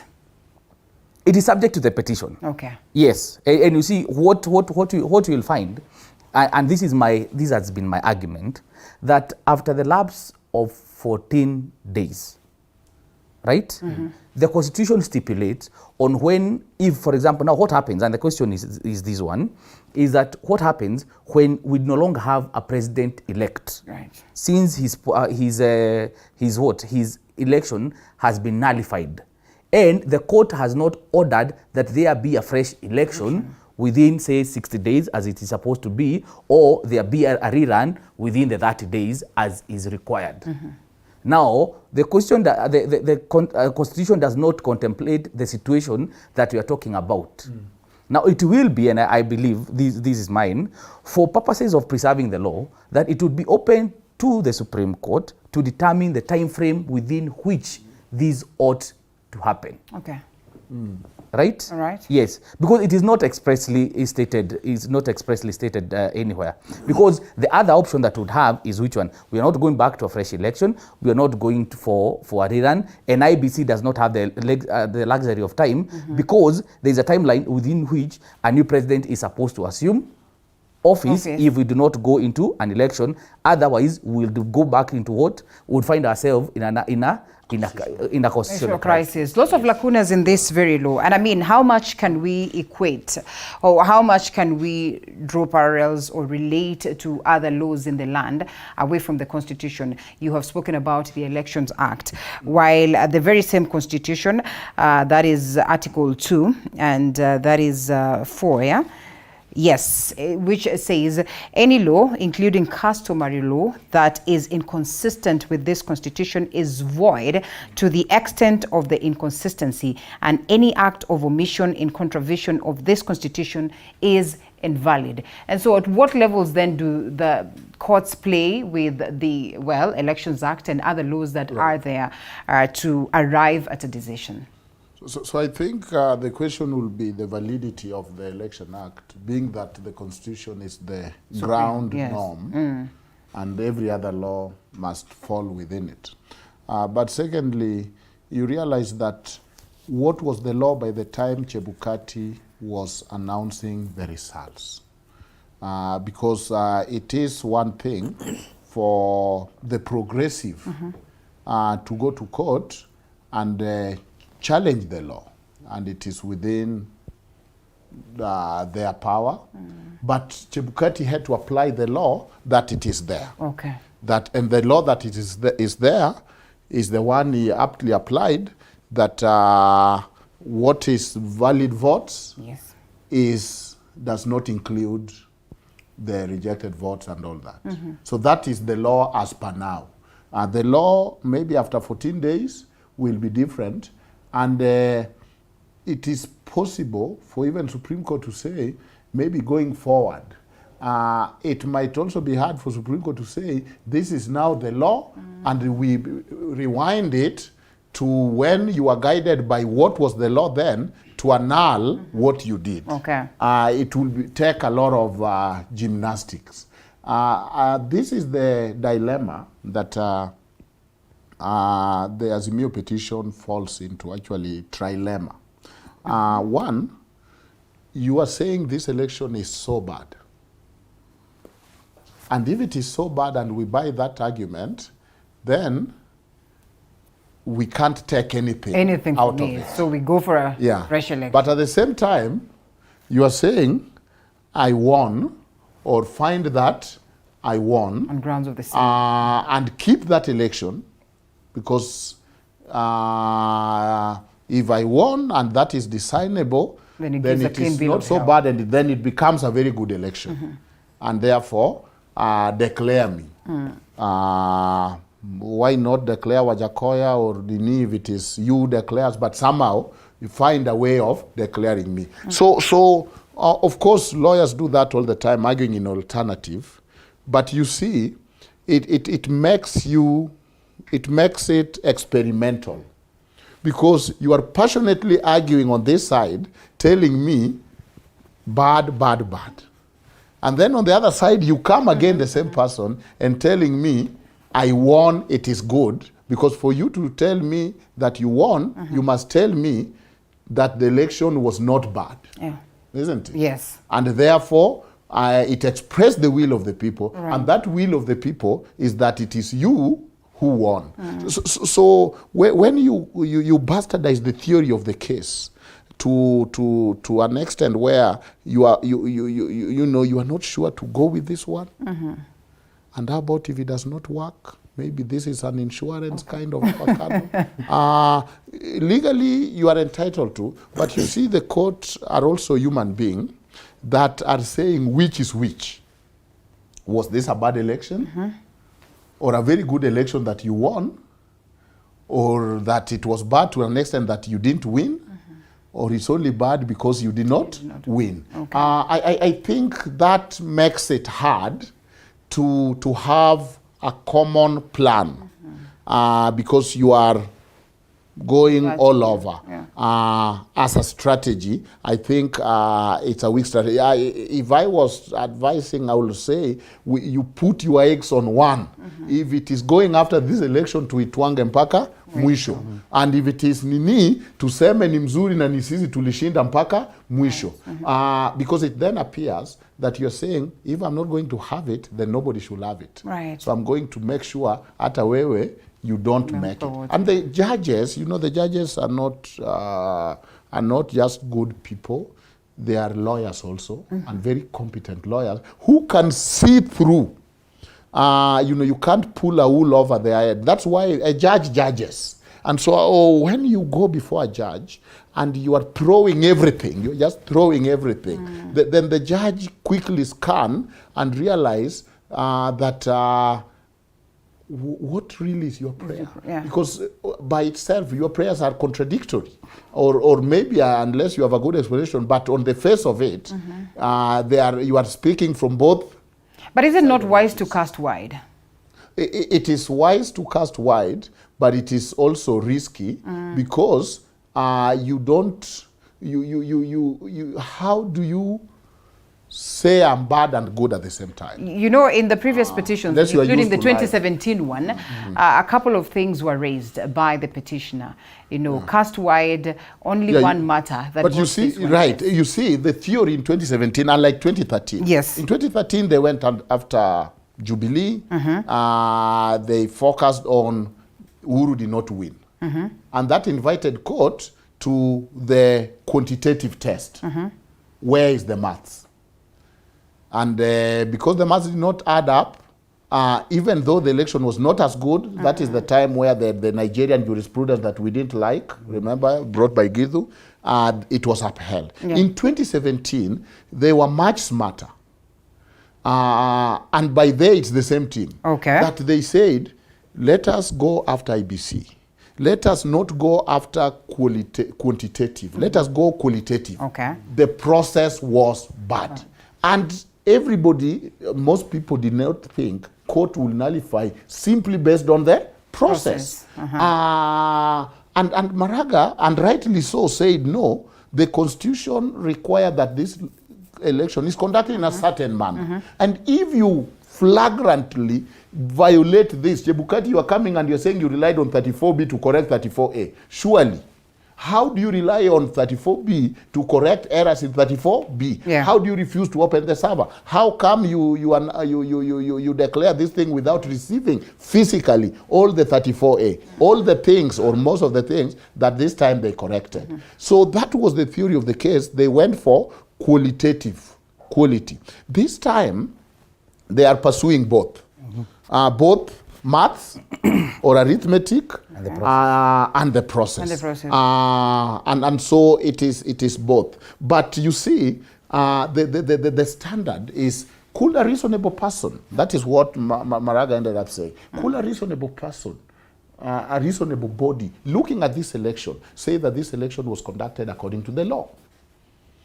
And, of course, articulated the standard of above 50, but no, below, beyond reasonable doubt. Okay. Now, if you look at this election, can you say that it was so bad that 50% or above 50% went wrong, above 50% of the laws were not followed in terms of verifiability? And that is the standard. So it is not that. It's not just that by the way, I've found a bad thing here. I've picked a few bad things here. That bad thing must be bad enough that when we look at it, it is above 50% of bad compared to good, I guess. And the not following the law is that bad. And that is where now, when you come to that standard, you realize that it becomes an uphill task, in my view. All right, let's just look at that aspect of whether then the declaration can be made without us having to go for an election, because the Constitution clearly dictates that, you know, in the event that this, on whatever basis, the courts do not find this process as one that was conducted freely and, you know, fairly, then Kenyans should be treated to a free, to a fresh election, should be treated to, you know, a rerun and all that. So, in such grounds and in future, and I think you have seen this argument making rounds, should we perhaps consider a scenario where a declaration, as Wakili would say, could comfortably be made without the same also being challenged in court, and again, without having to take Kenyans through an election? First, I would like to appreciate the fact that when you read Article 140 of the Constitution and you read Section 80 of the Elections Act, two schools of thoughts emerge in terms of the presidential petition. Yeah. Section 80 of the Elections Act allows the court to do the recount, tally, and also pronounce the winner. When you look at Article 143, after the hearing, of course, Article 141 talks about the challenging of the presidential election. And then Article 143 provides that once the court is satisfied that the election was not done as per the law, it can invalidate it. The clear letter of the Constitution does not talk about the recount and the other aspects. And then, bearing in mind that these two schools of thought, then we come to the hierarchy of laws in Kenya. The Constitution is the supreme law. And this is one of the pronouncements that we expect the Supreme Court to give, a breath on as to whether in the presidential petition can the court order a recount and tally and verification. Yeah. Of course, the court, as Daktari said, the standard in presidential or in election petition, they say it's sui generis. It's not a settled position of burden. It should be at least above 50%, but not 100% clear. Of course, there has been previous admissions that, of course, election, notwithstanding being a process, it can't be perfect, 100% perfect. And that's why there is the issue of the substance and the procedure. Of course, now this petition, the way it is presented, the court will have to strike a balance as to the extent of the conformity with the laws in terms of the procedure and the results, the substance, that is the numbers. Yeah. So we expect the court to give a judgment that will, of course, because of the predictability, the way the law is, it should not be so uncertain that one cannot be even aware of what they get when they go to court. Right. And I think that is the reason why in 2017, there was the approach to the law. If the law says this, kindly follow that. Doesn't matter what the results you get. Right. That is what you should do. And then in 2013, then there was the issue of, even if you did not follow the law, to what extent did your not following the law affect the results? Yeah. Now, in this one, then we are getting a mixture of the two, where we are challenging, we are questioning. I have looked at a number of petitions, and they are talking about the audit of the voters register, the process of voting, the authenticity of Form 34A, and then the integrity of the system. And then there are others that are going to an extent of focusing on the integrity of the personnels, being the commissioners, and then they are also talking about the numbers. So it's a myriad of issues, and then we expect, of course, the bottom line is that the court has to be convinced, based on the fact, the law, and the evidence, that, one, the procedure, express procedure, was not followed. Two, this procedure gave forth results. These results, they are not verifiable, they are not substantial to make a valid decision. Of course, there will be a balance, and we expect the court, being a court of justice and a court of equity, will hear all the arguments, hear the counter arguments, and make a sound decision so that this decision will bind and guide in the next 5 years. Of course, one of the issue I look forward to, it is the place of the plenary discussion and the decision of the commission before the pronouncement of who is the president-elect, as to whether there was any need for the commissioners to sit and deliberate, or whether that was a decision that ought to just have been made as a result of the tally of the Form 34's A's. There are a number of issues that will bring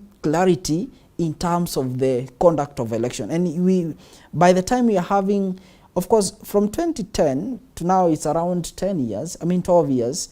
By the time we are doing elections under the new dispensation of the Constitution 2010, in like 4 times, things will be so clear so that even without going to court, it can easily be discerned that there has been a departure in terms of the process and in terms of the procedure and in terms of the substance. All right, Wakili, before we take a quick break and perhaps come back in 20 minutes, look at the troubles within the IEBC. Would you subscribe to what the Kamotho Waiganjas of today would say, that perhaps we should have the presidential vote cast in a different time with the others? I think that should happen. We need a clear focus in terms of those elections, not what we see right now as bandwagon elections, where you have people are being told to vote along the suits, to vote, to wear suits, that you have to vote for an MCA up to a president. And also in terms of, you realize that there is less confusion when you focus on only one election. And I'll give you an example. In 2017, when we had the fresh election, so there was all the focus on that fresh election. There were no complaints about not having agents.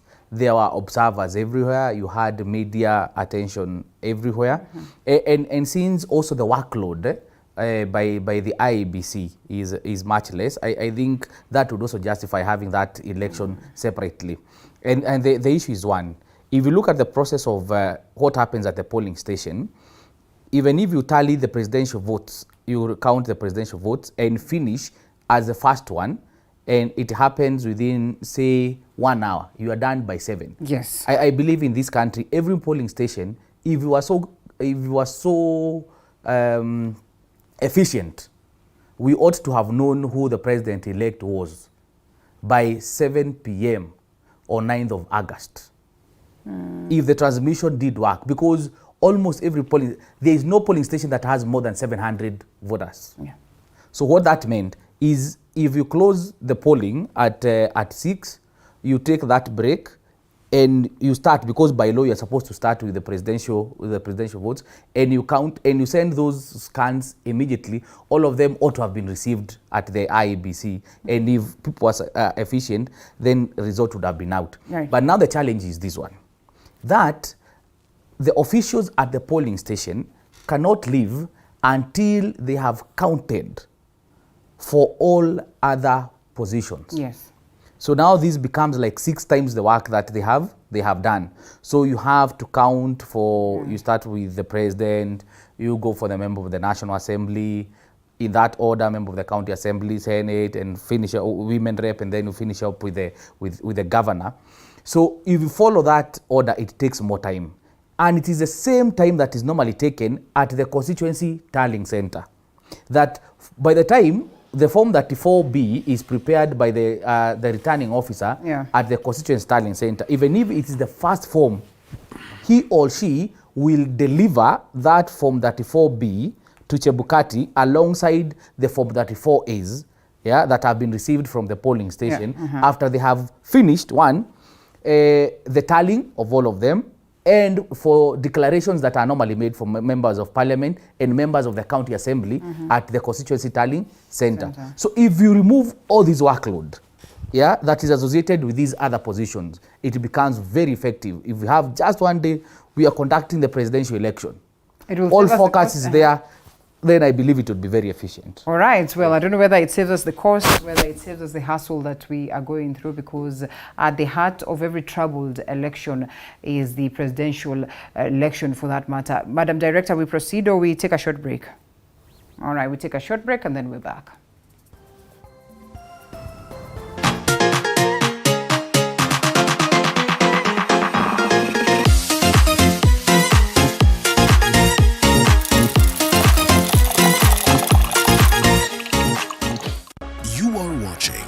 TV47, the home of untold stories.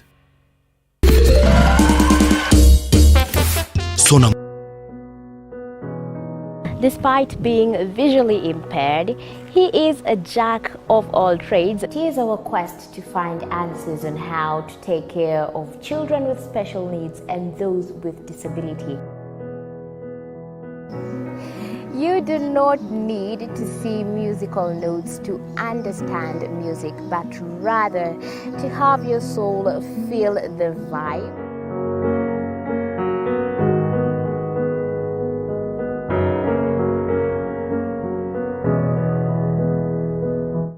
Actually, for us to make a wheelchair, we have to take measurements of the user. After doing my assessment, I get to know the parent. I get to know the heaviness she's carrying. Those guys told me. Despite being visually impaired, he is a jack of all trades. It is our quest to find answers on how to take care of children with special needs and those with disability. You do not need to see musical notes to understand music, but rather to have your soul feel the vibe.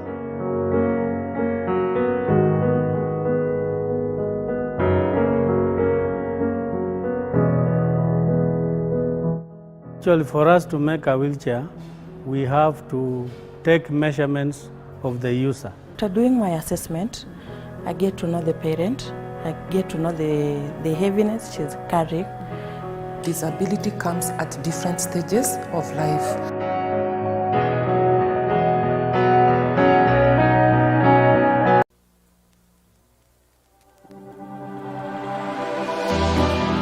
How well do you know what's happening around On that you? matter of whether we should hold the presidential election on a different date, on different months, on different times with the others, and we agree that at the heart of this, as I have said earlier on, of every election, and especially in the country, there's been a big bone of contention as pertaining to the presidential one.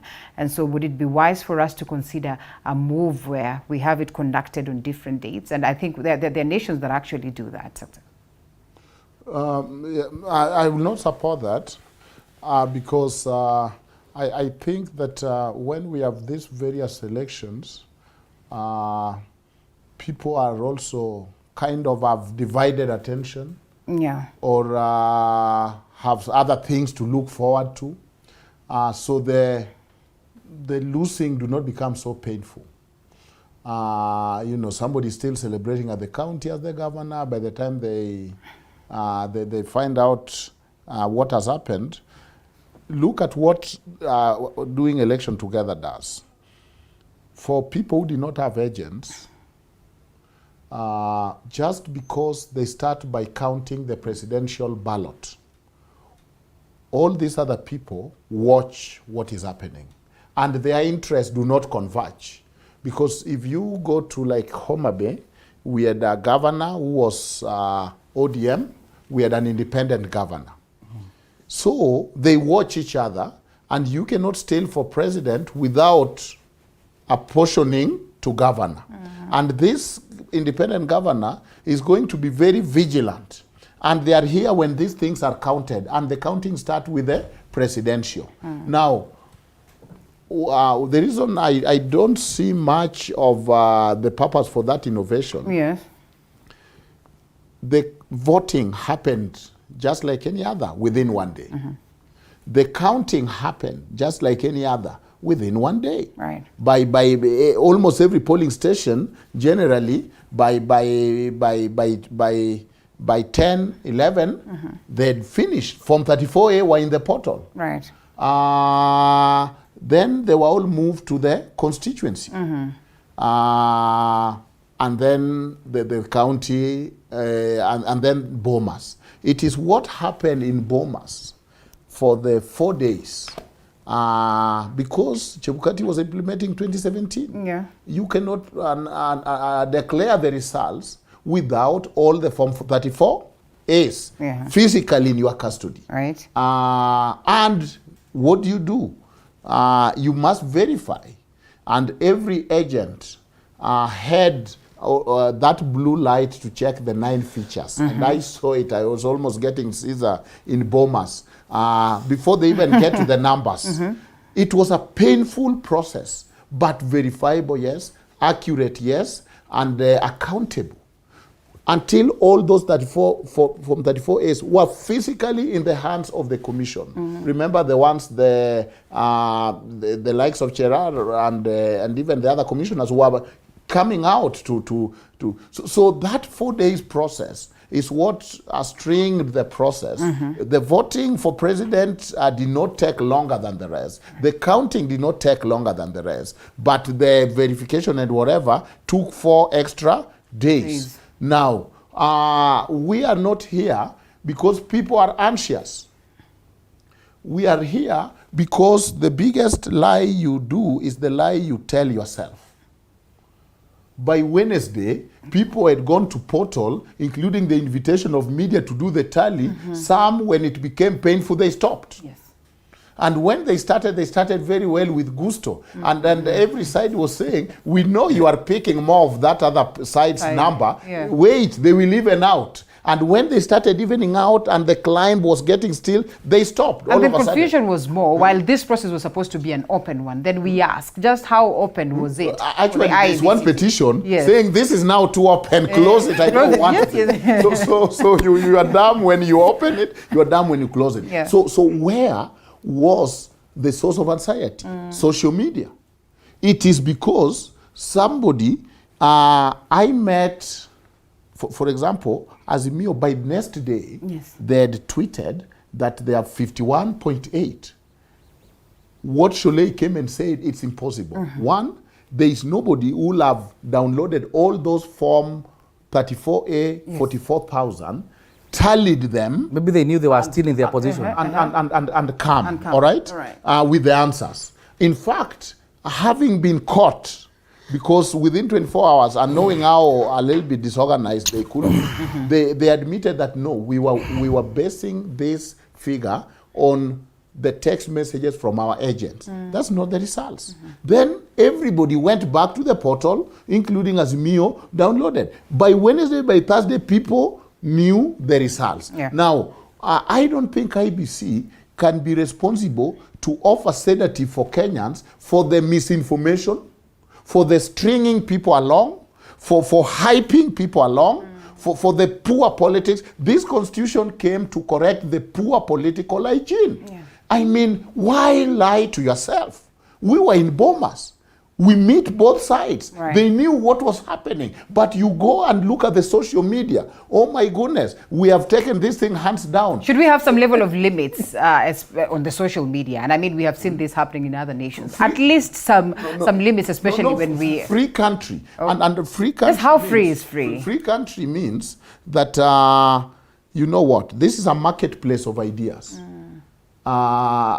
If you kill all the foolish people, who will buy rotten bananas from the market? Nobody. So you have to keep some number, a good number of foolish people who will go to the market and choose to buy rotten bananas. So if you go to social media and you buy rotten bananas, it sucks to be you. That's your problem. That is your problem. Yeah. All right, gentlemen, that is the problems within the IEBC. And the most unfortunate reports that we received today, that, one of the returning officers has just collapsed dead. I mean, the unfortunate case of Musyoka, the numerous cases that really have not been addressed. It appears like it's dangerous to work within the IEBC today, and I'm not declaring that, but from the reports that we receive, and unfortunately, not much is being done to address the same. And even worse, the indifferences that we witnessed with them.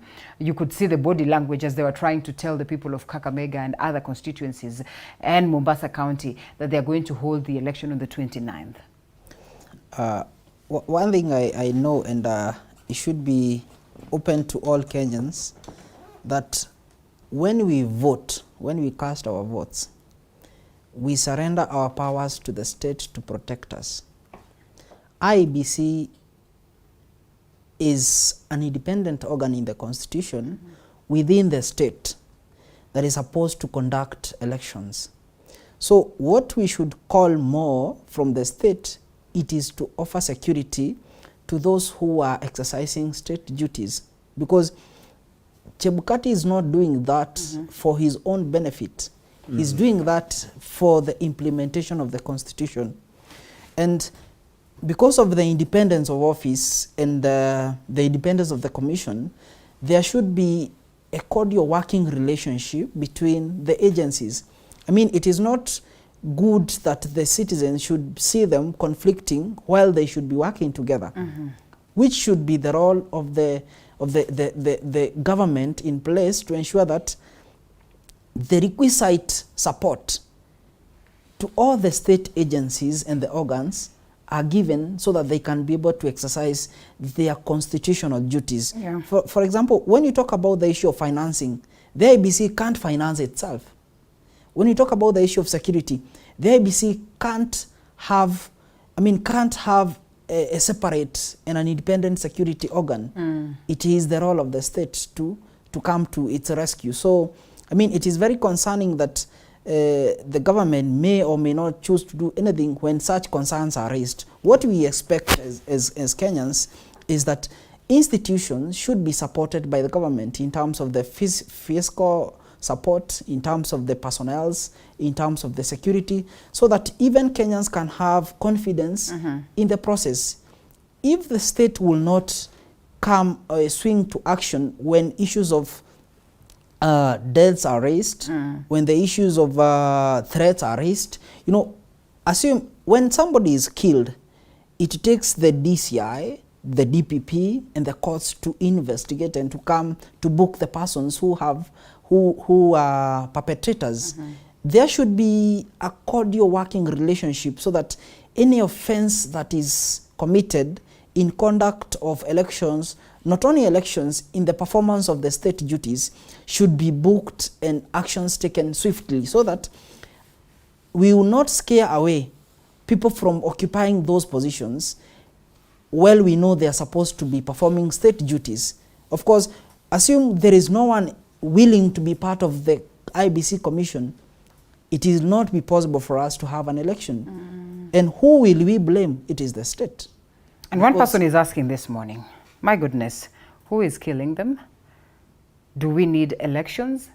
And who will work for the IEBC? Exactly what it is that, you know, Wakili says. Yes, of course, when you talk about the state, at all time there is the government. What is happening, and you've heard several people say the president should oversee this, should not do this. What we expect is that even as much as the president is the head of the state, and he should be a sign of national unity, a symbol of national unity, there are some institutions that should not take sides so that Kenyans and voters will be confident in ventilating their dispute before them. That is what should be encouraged. If it is the arm that investigates, let it not be that, of course, there can be allegations of sidelining, but they should not hamper their operations. If it is about prosecution, let the prosecution agents be so clear in terms of prosecuting cases so that when an offense is committed, it is like a conveyor belt. Everyone is doing their role so that we'll not be worried that now today I'm the chair, tomorrow I'll be arrested without any reason. The only reason being that I am of different opinion with the other person. I mean, the state should up its functions of its mandates. And when I'm talking about the state and its independent agencies. Right. Yes. Okay. And so the chairperson of the IEBC speaks of threats and intimidation. And of course, we have the indifference that has evidently been witnessed. And then we have, you know, faces of the IEBC disappearing. some dying. We're coming from a 2017 where we lost Musando, you know, at the heart of the process of the election. And really nothing much has been done. Just what does it speak about? First of all, the independence of this entity, the importance of an election as to whether we need it or not. And I mean, just how much sanctity and sanity do we have as a nation? I think the issue boils down to the way we function as a country. And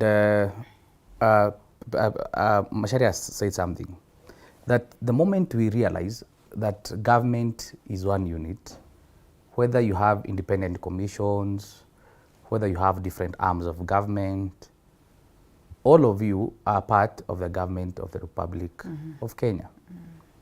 And it cannot be said that you have competing interests between, say, the commissions, simply because they're independent commissions, or between other independent offices, and therefore there is no, what do you call it? There is no working relationship between all of them.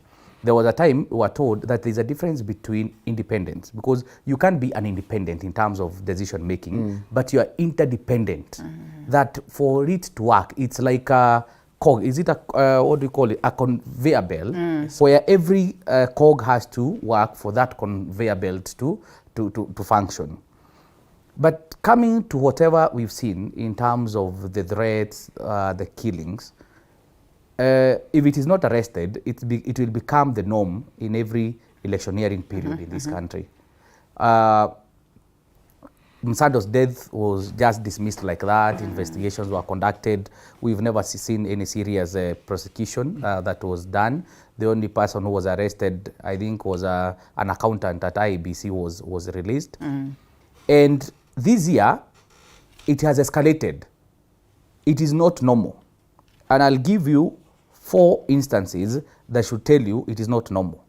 I'm not going to speak about the returning officer who passed on last night, because nobody knows what transpired, or it is not in the public domain what happened to them. But I'll tell you what happened in Embakasi East, what reportedly happened at Starehe, what happened in Wajir is outright wrong. Because you cannot be targeting returning officers and presiding officers, either because they are not playing to your game, or because you suspect they are playing for that other side. We cannot be a country that intimidates election officials or kills election officials. Right. And at the same time, if, for example, we have, you know, people also need to have faith. And I'll give you where at times you ask questions, is what was the need, for example, of the Embakasi East returning officer having 2 phones, switching off their usual phone, disappearing from a tallying center just like that in the company of whoever that was unknown. You see, that also raises questions on also the conduct of election officials themselves. Right. Yes, they cannot be part and parcel of schemes. Election fraud schemes, for example, or the intention is to manipulate those elections. And there's no justification for anything. But what I'm saying, if there is integrity bears trust.